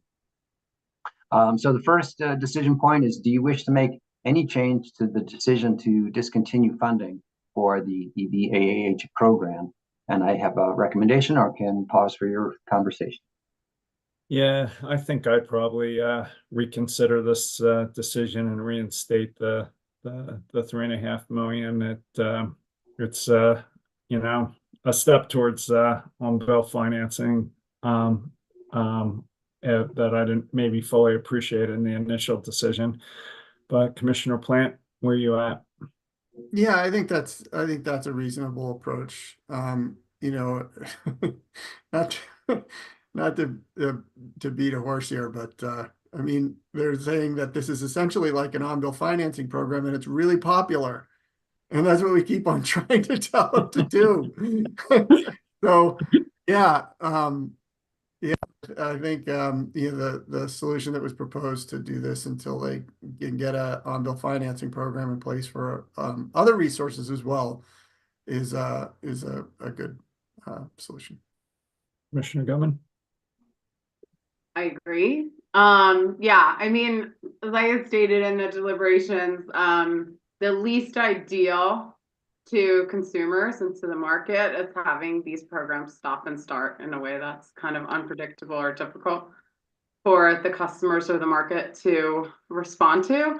So I continue to think that continuing the EVAAH program until there is a suitable on-bill replacement, which I would say like must happen within this cycle. We're not going to go multiple TEP cycles, so hopefully Commissioner Plant appreciates me putting an end on that.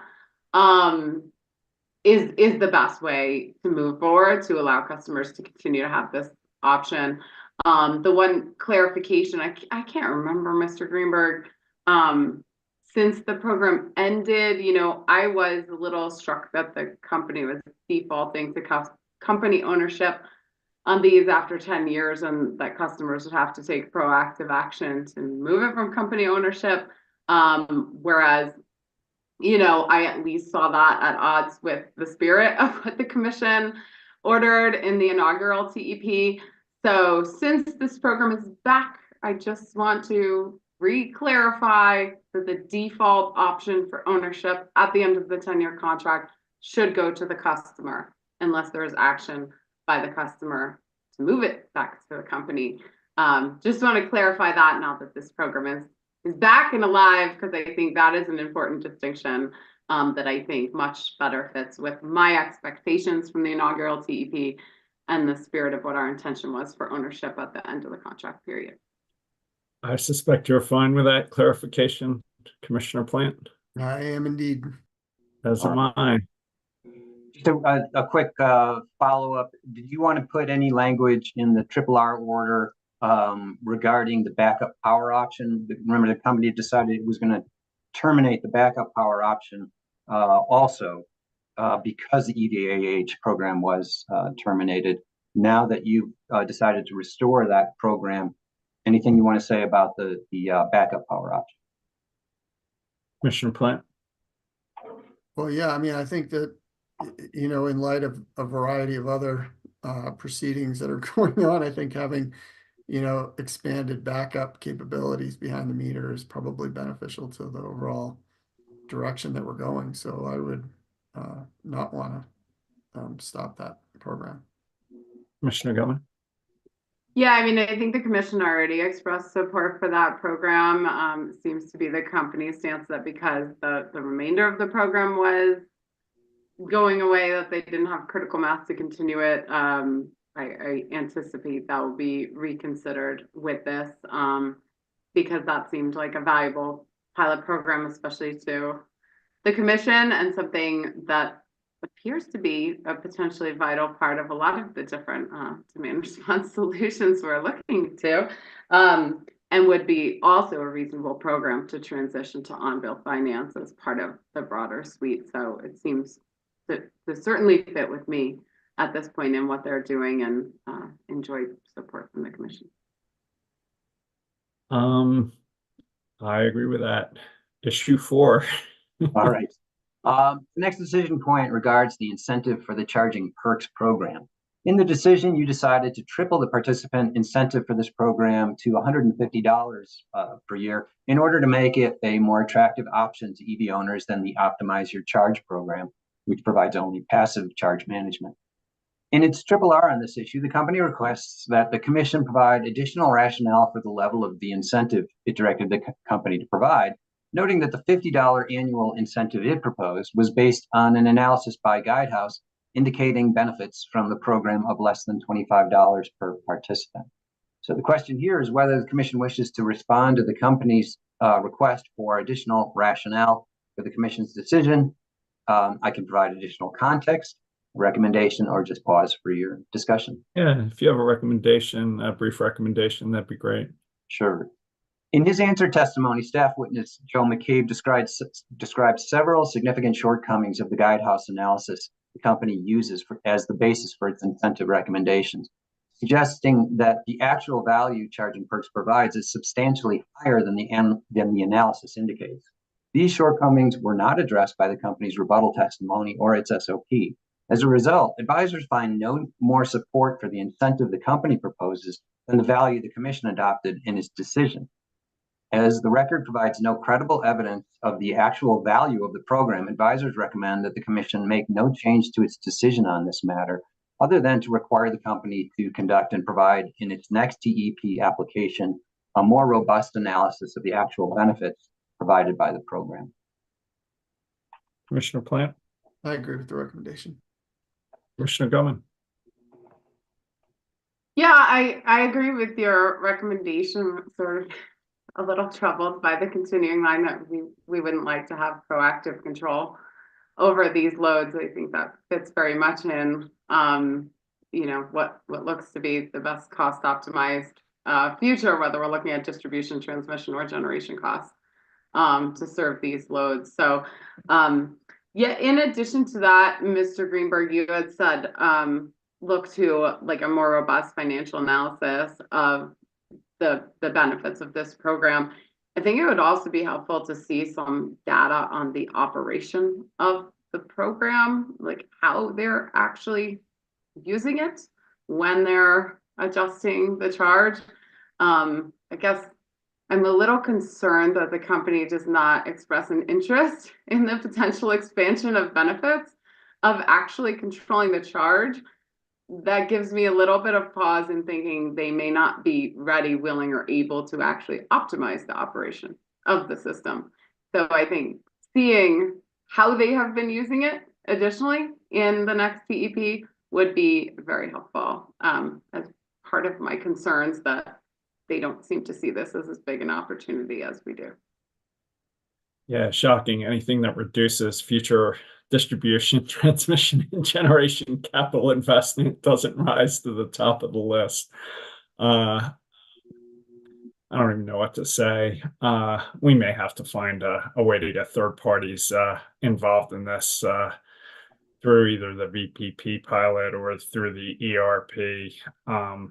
I mean, it just seems like this is, if we get this wrong, we're going to be faced with a bunch of new distribution, transmission, and generation capital expense. And if we get it right, we can find a way to use the existing system more efficiently. So it's just really frustrating to, uh, you know, hear the company's reluctance to do this, because it just seems clear from this record that it's the most cost-effective thing we can do.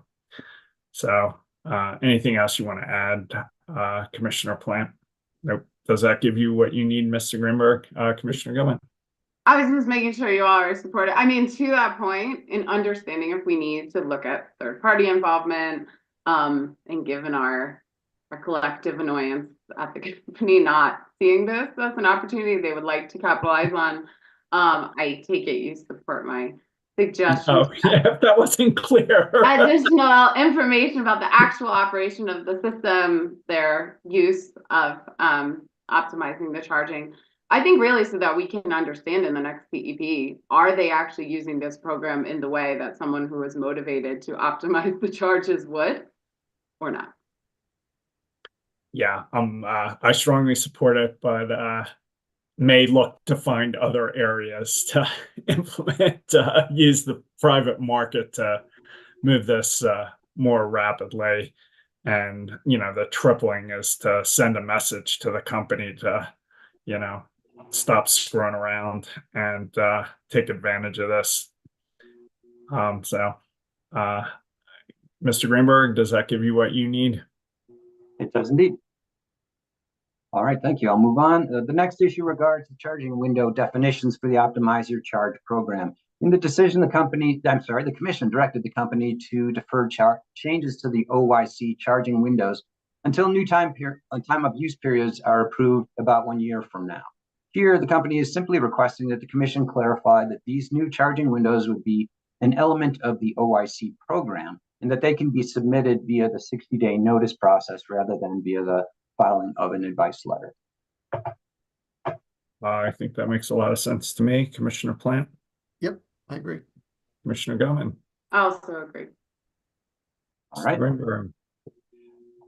The next issue regards a pair of decisions that the commission made during deliberations prior to the first decision, but that did not find their way into that decision. During your deliberations, you unanimously agreed to require the company to publish week ahead and day ahead data on the hourly contribution of renewables to total system generation so that customers could adjust their EV charging times to low emission periods. In its RRR, Boulder pointed out that these directives, well, actually, that one of the directives is missing from the decision and asked that it be included in the RRR decision.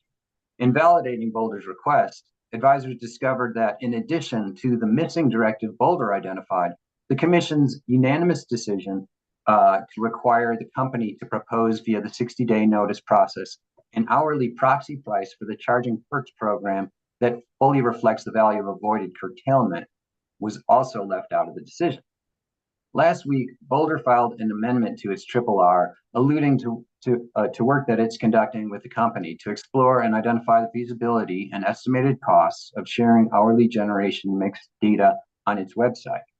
And Boulder withdrew its request that the commission reconsider its request regarding the renewable generation data. Advisors note that given the fact that the commission had already made these decisions, but that they were inadvertently left out of the decision, Boulder's withdrawal of its request does not change the fact that the commission should use this opportunity to memorialize its prior decision. We recommend that the commission reaffirm these decisions and that they be included in the RRR decision. I'll pause for your discussion here.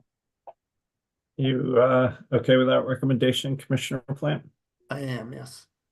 Commissioner Gilman? I agree. I'm good too. All right. On to utility ownership of behind the meter or BTM assets. First up is the question of utility ownership. So we're moving on now to the commercial portfolio. And in the decision, you agreed with the points raised by staff and others that utility intrusions into activities that have been or could be provided by the competitive market should be rare and well justified by unique benefits to ratepayers that the competitive market can't or won't provide. You found that those conditions no longer exist and so decided to discontinue company ownership of BTM, EVSI, and EVSE in this TEP. How's that for acronym soup? With the sole exception of the EVAAH backup power option. Before taking up the substantive issues raised by the parties, I'd like to address the procedural challenge that staff raised to a CEO RRR contention via a motion to respond to CEO's RRR. Responses to RRR are atypical and must satisfy one of the parameters of Rule 1506B. Staff asserts that the rule's requirements are met in two ways. The first is CEO's attempt to address facts not in evidence, namely CEO's assertion that there are $40 million in signed contracts for utility-owned EVSI.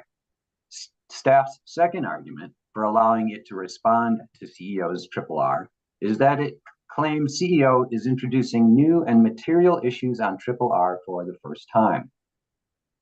The Commission addressed staff's motion at its May 8 CWM weekly meeting, where it decided to give CEO until May 15 to respond to the motion, which it did. In its response, CEO cites record evidence it believes supports its contention that there are approximately $40 million in signed EVSI contracts, and argues that its position on RRR is consistent with its prior advocacy, and that the commercial EVSI program should include a budget for company-owned projects and rebates. Sticking exclusively to the procedural aspects of the motion, counsel and advisors recommend that staff's motion for leave to respond be granted. We find that CEO was not able to adequately support how it reached its statement in the RRR filing within the record, and we are not convinced that its record citations point to a total figure of roughly $40 million of signed contracts in the pipeline. So the first decision point here is to determine whether or not to grant the staff motion to respond to the CEO RRR. Commissioner Plant. I agree with the recommendation. Commissioner Gumman. Yeah, I'm fine. I guess, Mr. Greenberg, have you recommended that we allow staff to respond? So we recommend that you grant the staff request to respond to the RRR. Okay. I thought it was implicit, as do I. Okay. All right, now on to substantive matters regarding utility ownership of behind the meter or BTM assets. The company expresses concern that this decision, coupled with a reduction in the advisory services budget, may have a negative impact on customer experience within its TEP programs. The company also expresses concern that this could have a negative impact on transportation electrification services to the multifamily housing market. The company notes that it has approximately $30 million worth of contracts for utility-owned EVSI that it signed under the previously approved program, and that it is unlikely to complete this pipeline of work by the end of 2024. CEO and SWEEP also point to the fact that the company has a backlog of signed contracts and recommend that the Commission increase the commercial EVSI budget by tens of millions of dollars. CEO recommending $20 million and SWEEP recommending $30 million. To accommodate these existing contracts for utility-owned EVSI. SWEEP goes further by recommending that the Commission allow the company to continue signing such contracts for 60 days after the Commission's final order on RRR. WRA and Sierra Club assert that the Commission's determination that the conditions that previously justified utility ownership of BTM assets no longer exists is flawed and based on an inexact and incomplete reading of the record, and that at a minimum, the Commission should allow the company to own BTM assets in the multifamily housing market, where the evidence shows need of more support. WRA-SC note the importance of testimony by the Independent Electrical Contractors Rocky Mountain Association, IECRMA, in the Commission's finding that most utility ownership of BTM assets was no longer necessary. WRA and Sierra Club argue that IECRMA's testimony did not address the issue of utility ownership of BTM assets, but focused rather on its members' ability to compete to install the utility-owned infrastructure. In light of this, WRA-SC argue the Commission is wrong to rely on IECRMA's testimony for a general finding that behind-the-meter ownership is inherently anti-competitive. Additionally, WRA-SC assert that the Commission is wrong to conclude that major changes in market conditions have occurred across all market segments, and that neither the decision nor the testimony upon which it relies differentiates between the varied market segments served by the commercial portfolio and their respective stages of development. WRA-SC contend there's significant evidence in the record that shows the multifamily housing market remains underserved and faces unique challenges that cannot be adequately addressed by rebates. The City of Boulder advances two arguments related to utility-owned BTM assets in its RRR. First, it contends that customers have already negotiated EVSI contracts covering both existing and future projects. Those that have negotiated those contracts will now need to establish new contracts, adding delay and creating a market barrier to installing new charging stations.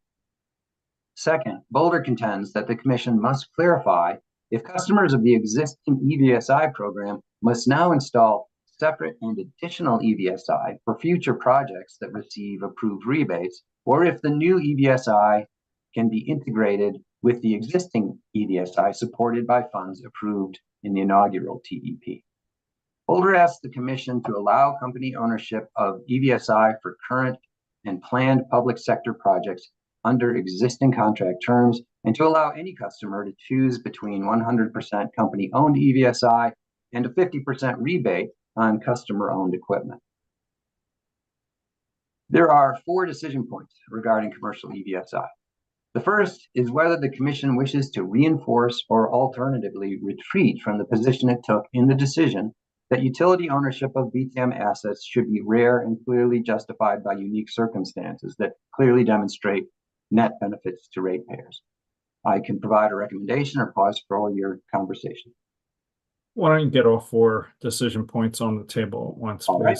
So the first one again is whether you want to stick with the decision to basically to require or to prevent utility ownership of BTM assets.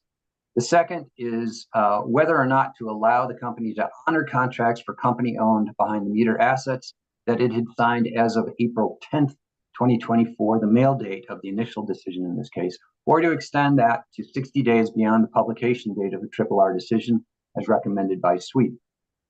The third decision point is whether, in response to Boulder's concern, to include a statement in the RRR decision regarding future usage of company-owned EVSI installed through the legacy program.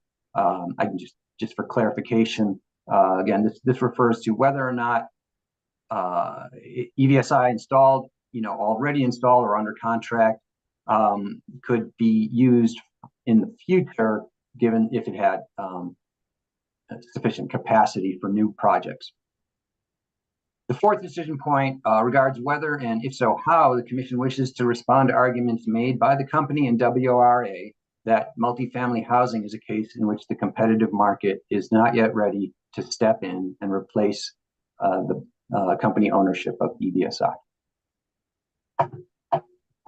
So I guess for me, I would not restrict, I would not retreat from our prior decision restricting the company's involvement in behind-the-meter assets, but I would probably grandfather the contracts in through April 10th, 2024, but not go further.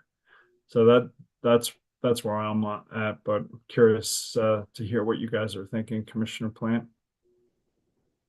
Yeah, well, I mean, I think I was in a different place from you guys on this one, but as it relates to the other question of the time frame, yeah, I agree with you on the April 10th. I think that there's the problematic issue that I think it was SWEEP or WRA brought up about putting 60 days in, is that then all of a sudden you've got this gold rush to do those things, which I think we want to avoid. Obviously, I don't know if, the 6 weeks or whatever it is between April 10th and, our discussion today, has any kind of an impact.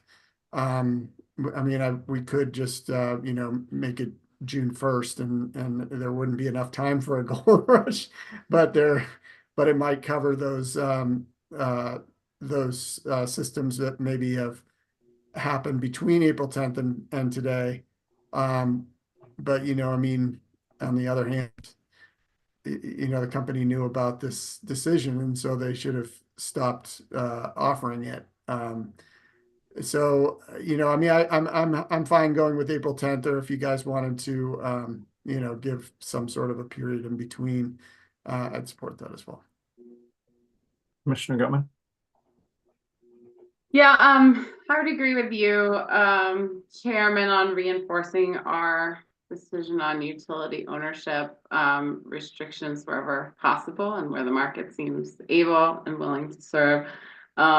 Even just, I think, within these RRR points, if you look through the many, many pages and many, many parties, utility ownership brings about ongoing O&M concerns and costs, competitive concerns. There's clearly a backlog of projects that the company's not even clear they can complete within the cycle of the TEP for which the costs were approved. As well as, I think what we've hit on before, data access concerns with the more the company owns. To me, if the private market is ready, willing, and able to provide a need, that is the preferable route to go, and this certainly seems like an area in which that's applicable. I'm fine. I think it's very logical to have the company honor existing contracts that were signed by April 10th and be able to move forward with those. I'm not, and I can't remember if this is a decision point right here, Mr. Greenberg, but with respect to like the impact that has on the budget, is that a future thing or is that now? I think you can do it now. Confused myself. I'm not clear within the record. We have different parties invoking different numbers on RRR. That's not in the record here. So I would say if there is actually an issue to complete these committed contracts within the TEP period and some of the money bubbles over into the next TEP, I think that's something that the company should file on 60-day process if there's really a significant change that would make to what they're able to do within their budgets. I just don't even think we come close to having the record here to, put our finger on some exact dollar amount and make some adjustment now to be able to do that. So I think the company should be invited to do that if that seems necessary as we move forward. The future use of EVSI for future project capacity. Did I get that decision right, Mr. Greenberg? Somewhat? Yes. Yeah. Mostly. I'm like, okay, walk me through the scenario. The company has installed at the project request oversized EVSI for what they're actually planning on using for chargers now. Yeah, that's right. The company, and I guess I'm not 100% sure that this was a component of the EVSI program in the inaugural, but certainly what they've proposed here for this TEP is that they be allowed to oversize the EVSI to accommodate up to 300 kilowatts of capacity, even though the initial project might use just a fraction of that, so that it would have the capacity for future projects. And so, Boulder is saying that they have contracted, they have such equipment in the ground with excess capacity, and their concern is that excess capacity might not, for some reason, perhaps as a contractual term with the company, that the company, and I'm only speculating why that additional capacity would not be available, even for new EVSI or EVSE projects that are not company owned. So it's unfortunately the triple R on this is unclear. Let's not spend a half hour trying to guess what they meant. Well, is this for existing EVSI or for EVSI on like a going forward basis under the rebate scenario we've put forth? It would be for existing EVSI, the interest in utilizing excess capacity on EVSI that's in the ground for projects in the future. Again, Boulder's concern is that would not be allowable if the company does not own the equipment for the new project. Okay.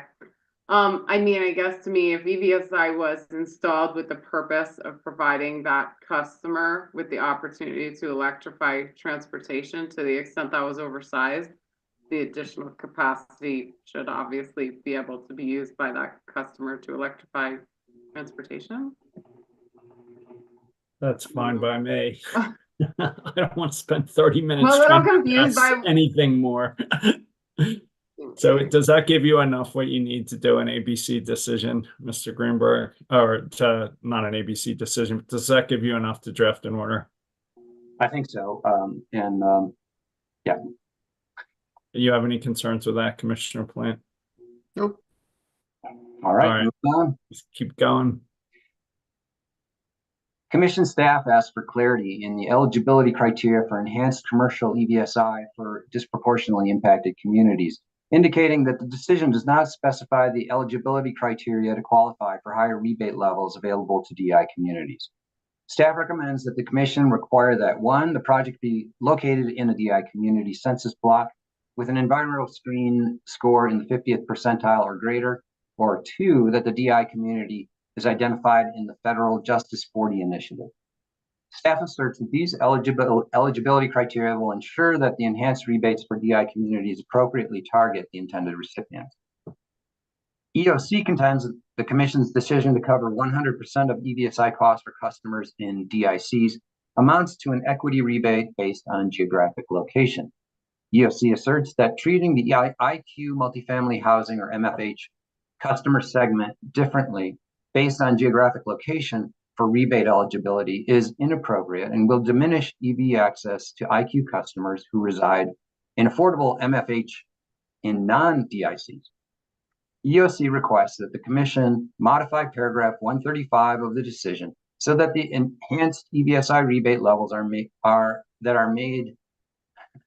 the enhanced EVSI levels that are to be made available to both IQ and non-IQ multifamily housing customers in DICs are extended to all IQ and multifamily housing customers, no matter their geographic location or community status. SWEEP also expresses concern that IQ MFH development located outside a DI community would not qualify for the enhanced equity rebates for commercial EVSI. SWEEP requests that the Commission amend and clarify its decision so that all IQ MFH developments qualify for enhanced equity rebates regardless of where they are located. The decision points here are: 1, does the Commission wish to adopt the eligibility criteria staff proposes? And 2, do you wish to extend the enhanced incentives to IQ multifamily housing located outside of a DIC? I can proceed to the conversation or listen to your conversation. Commissioner Plant, would you like to hear a recommendation or do you have a view? Yeah, sure. Recommendation would be great. Yeah, All if right. you could give your recommendation, Mr. Greenberg, briefly. All right. Advisors agree with all 3 of these parties and recommend that the Commission, 1, adopt the eligibility criteria proposed by staff for MFH in DICs to reduce the potential for free ridership, and 2, specify that IQ MFH identified as multifamily housing where greater than or equal to 2/3 of residents have income below 80% of the area median income, or participated in the nonprofit energy efficiency program within the last 5 years, those housing developments located outside of a DIC are also eligible for the enhanced rebate levels. Commissioner Plant, I agree with the recommendation. Commissioner Gilman. I also agree. As do I. On to commercial EVSE tier rebates. The company states that the decision is unclear as to the specific non-IQ rebate levels for the commercial level 2 EVSE program. Public Service requests clarification that the commercial level 2 EVSE rebate should be available to all customers, and requests confirmation that the commercial EVSE rebates of $1,250 per port for non-IQ customers, $2,500 per port for customers in DICs, and $8,500 per port for IQ multifamily housing and participants in the nonprofit energy efficiency program are reasonable and appropriate. I can provide a recommendation and pause for your discussion. Yeah, if you have a brief recommendation, that'd be great. The values the company presents are consistent with values presented in its testimony and in the settlement. Advisors recommend the commission approve these values. Commissioner Plant, I agree with the recommendation. Commissioner Goman, I also agree. as do I. All right. On to elimination of the O&M budget for EVSI maintenance. The company points out that the decision's termination of all O&M associated with continued ownership of equipment overlooks the fact that the ongoing O&M will be needed to support company-owned assets approved under the inaugural TEP.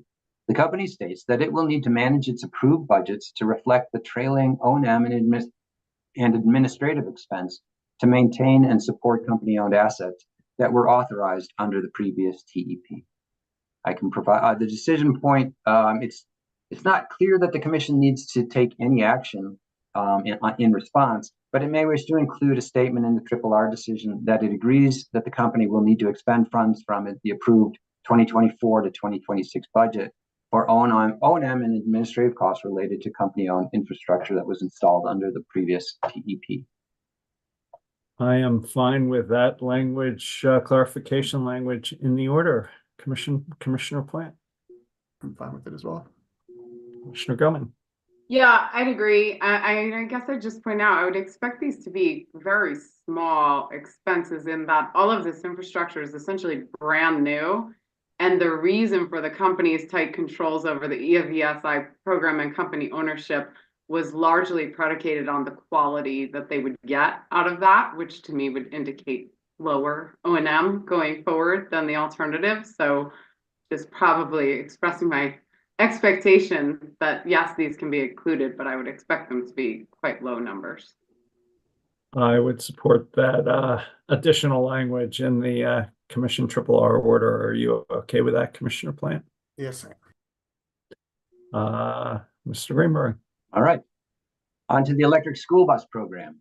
The Commission's decision requires that school districts apply for available state and federal subsidies for electric school buses as a precondition of applying for a utility rebate, and requires the company to engage with stakeholders to develop a specific proposal for utilizing the budget allocated to the electric school bus program as matching grant funds requiring an appropriate level of funding from the relevant federal and/or state programs. The decision also directs the company to work with stakeholders to set aside ample funding for advisory services to help school districts in developing their federal and state grant applications, and funding to demonstrate electric school bus-based V2X projects and community resilience hubs to provide power during utility outages. Public Service is concerned that injecting too much process and complexity into the rebate structure may dampen the school district's interest in participating in the program. The company therefore requests the Commission reconsider and amend the decision to remove stakeholder engagement and the 60-day notice process, and clarify that while the company must encourage school districts to seek matching funds, obtaining such funds is not a prerequisite to receiving a utility rebate.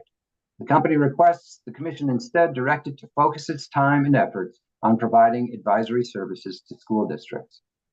See, there are two different decision points. Do you want me to read them both? Sure. First is, does the Commission wish to soften the requirement that a district must apply for federal and state funding as a precondition to receiving a utility rebate for an electric school bus? And the second decision point, does the Commission wish to remove the stakeholder engagement process required by the decision. I can provide recommendations or just pause for your conversation. Commissioner Plant. Yeah, I feel like maybe we were misunderstood in this in this directive. It wasn't that, a school district needs to apply for federal funds before they can, get a rebate from the company. It was an instruction to the company to work with stakeholders to develop a grant program that would pull down federal matching dollars, since there's, billions of dollars in the school bus incentive program within the IRA. And that simply putting, $15 million of ratepayer money out there for rebates without trying to combine that with some of the federal money that's available would just not be a reasonable use of the money. If you could double the money, or if you could, add to the money based on the available federal grant monies that are out there. So it wasn't really a directive to the school districts to, you guys go find some federal money and then come back to us. It was more a request to the company that they partner with stakeholders to design a program that these ratepayer dollars could be a part of matching funds to a federal grant program to increase the pot that's available, and that we could then target to school districts. And I think that's still a good approach. I understand that, this program's been in place for now, a little over a year, the federal program, and, that different funding cycles come up and go away, and that there's a possibility that, things will be exhausted prior to the end of this TEP. And if that's the case, then, they could revert these dollars to a standard, rebate program. But I would still like to see them partner with stakeholders to develop a federal grant proposal to bring down matching funds. Commissioner Gutman. Yeah, I'm in agreement with Commissioner Plant. As am I. Okay.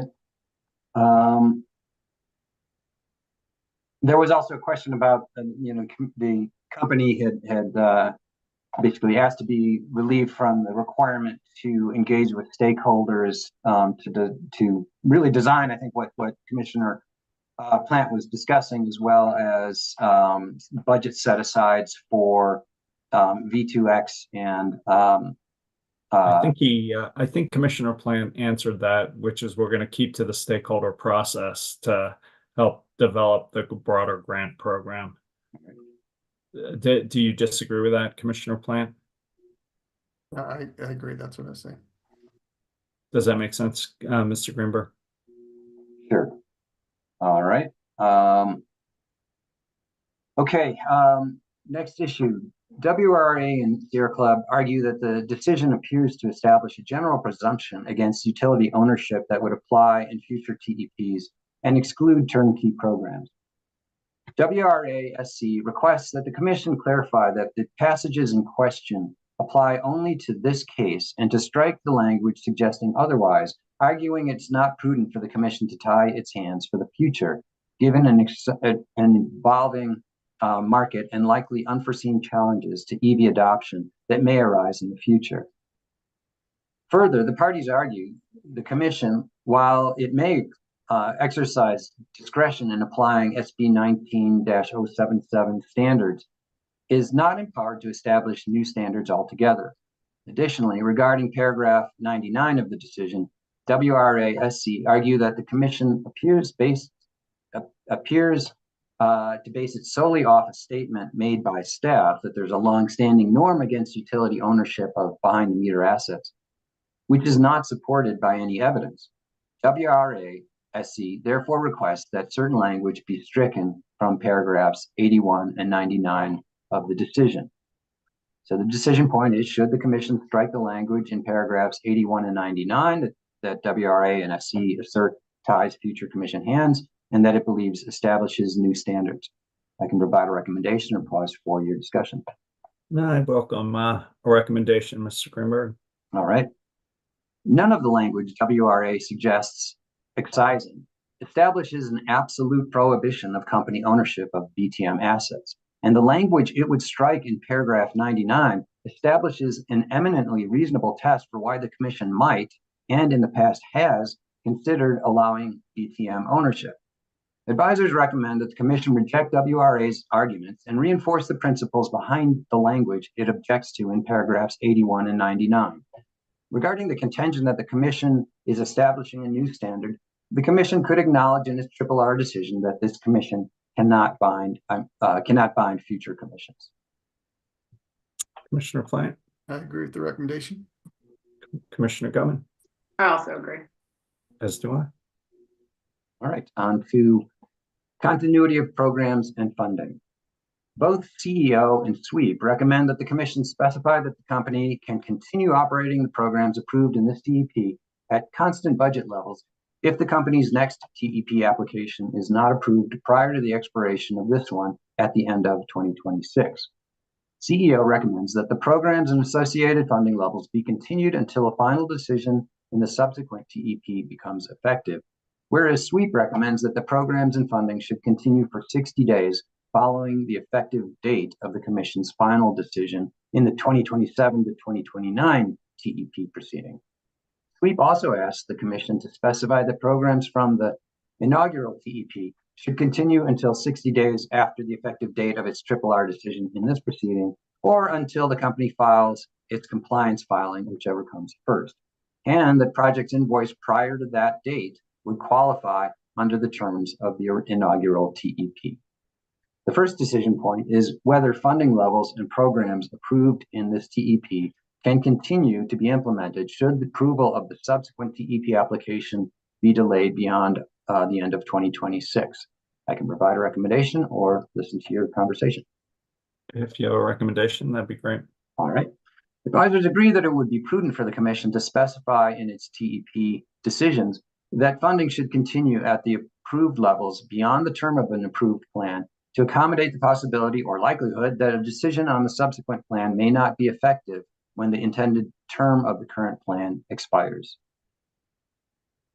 Makes sense to me. Commissioner Plant, I agree with the recommendation. Commissioner Gummin. I also agree. All right. Back to you, Mr. Greenberg. Second decision point is when to terminate programs and budget levels approved in the inaugural TEP. We've already discussed this to some degree, but advisors note that blanket extension would allow the company to continue entering into contracts in which it owns behind the meter assets, further encumbering the EVSE and EVSI budgets and limiting the reach of rebate funding. I can provide a recommendation or just listen to your conversation. I think we already decided that by cutting it off at April 10th, 2024. All right. And I think you also decided to stick with April 10th and not a later, like June 1st. I think you decided the publication date of the original decision. All right. Well, that ends my portion of the presentation, and I will now pass this discussion to Mr. Mendelson, who will guide you through two non-programmatic issues. Thank you for the incisive presentation, Mr. Greenberg. Mr. Mendelson. Yes, hello, commissioners. I'm Mike Mendelson, your advisory staff. I have two issues for your consideration: amortization and cost allocation. First, amortization. In the commission's decision, in this case, the commission found that a 3-year amortization accomplished an array of goals set out to keep rates low for current customers, for future customers, and to reasonably induce the utility to implement the programs robustly when in combination with rider recovery and termination of revenue decoupling adjustment. And the fact that TEP will only increase sales and be an inducement on its own. On RRR, WRA and Sierra Club argue that a 3-year amortization period compresses cost recovery to the detriment of the ratepayer and fails to achieve the basic purpose of amortizing a utility expenditure to align cost recovery with the period of use so that benefiting customers pay for the asset.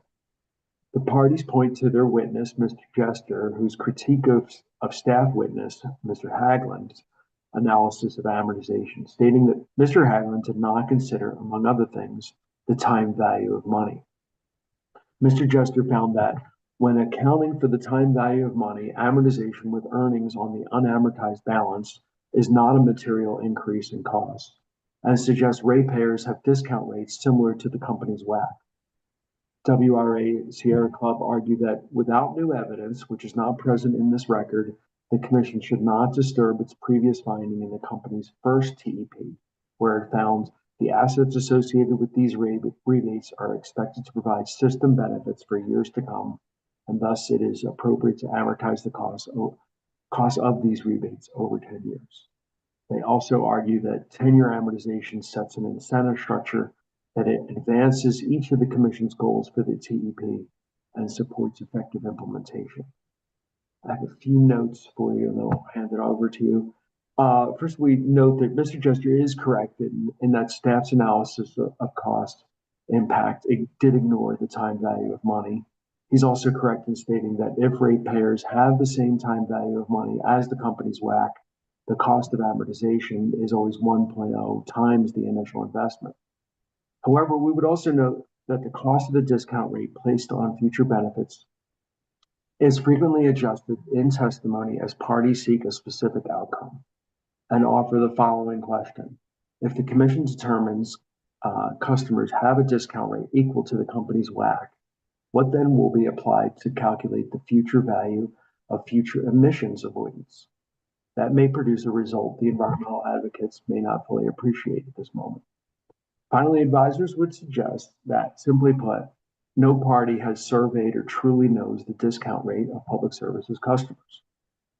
We would also note that the Commission recently approved the 4-year amortization for CHP investment, including both BE and DSM, but also the Commission called for a thorough evaluation of the type and size of the inducement appropriate to support CHP success, whether that be a PEM amortization with WACC and or rider recovery.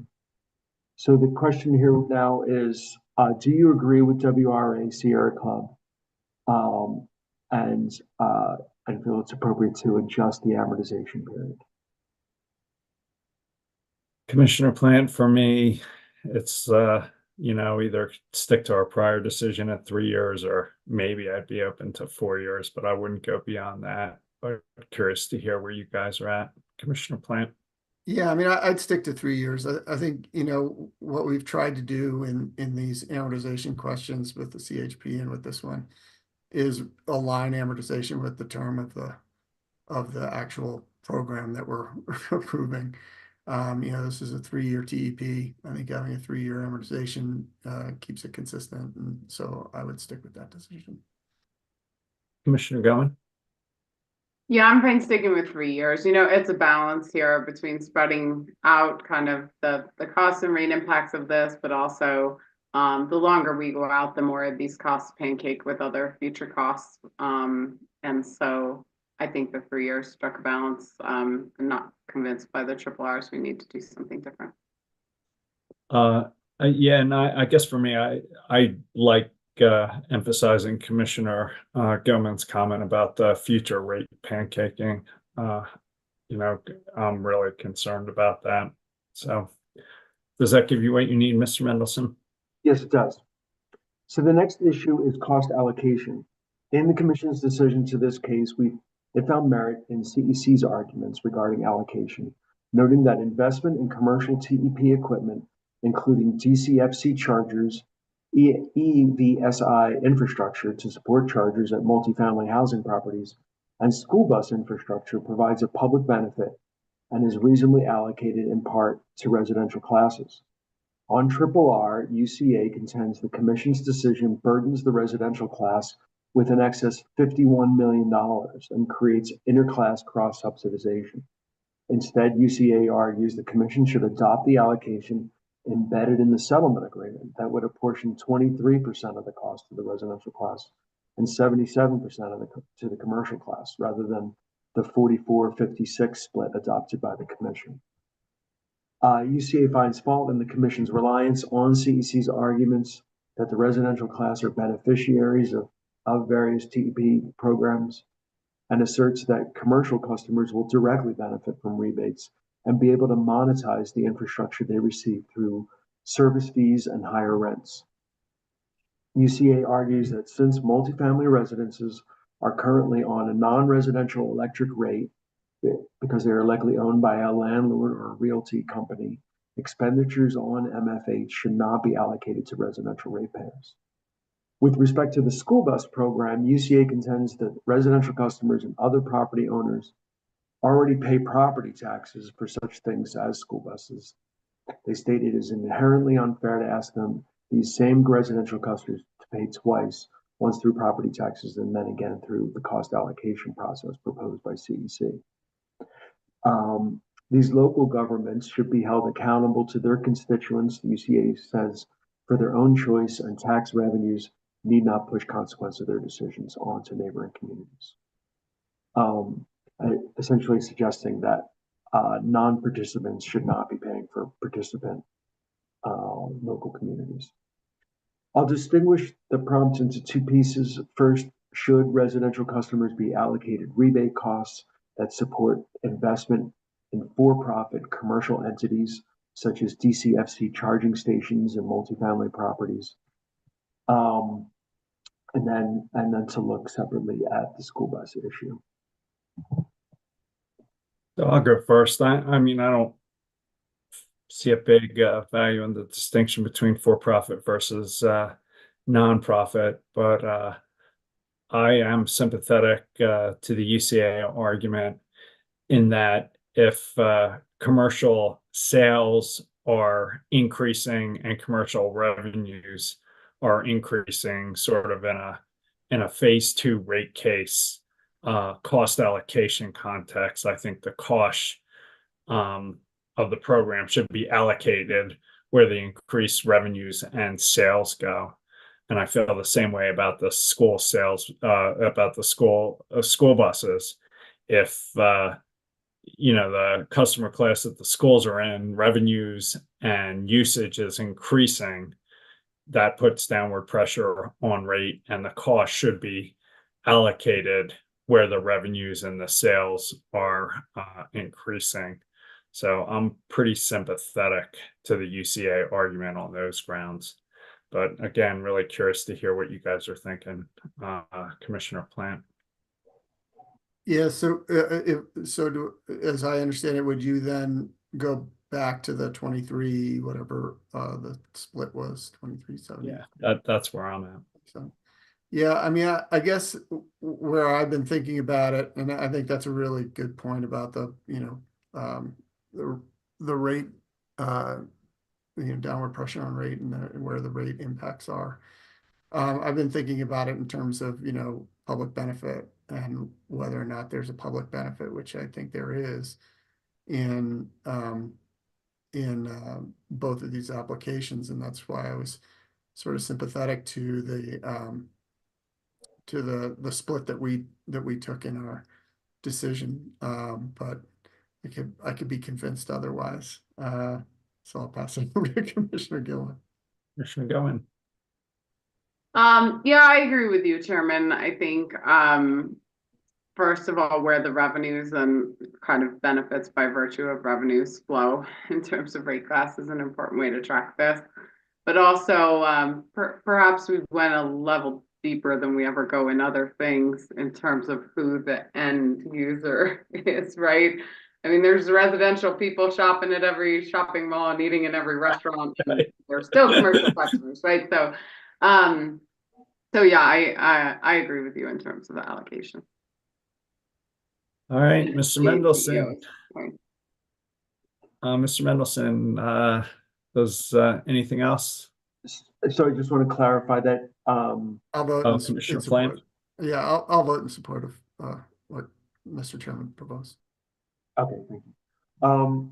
So that would include all three pieces: the DCFC charging stations, multifamily properties, as well as the school bus issue. Yes. Okay. All right, thank you. That's all I need. Does that conclude the RRR? I believe Ms. Dundas has some cleanup, but Ms. Dundas.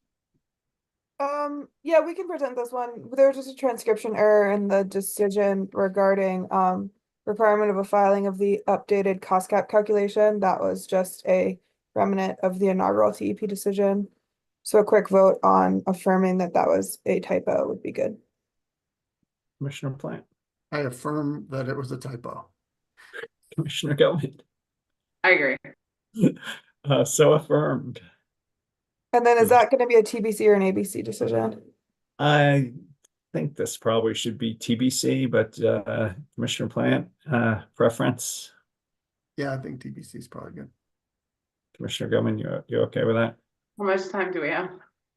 Well, we How much- told their time last week, so technically we have more time, but it is R, so we should get it out in due course.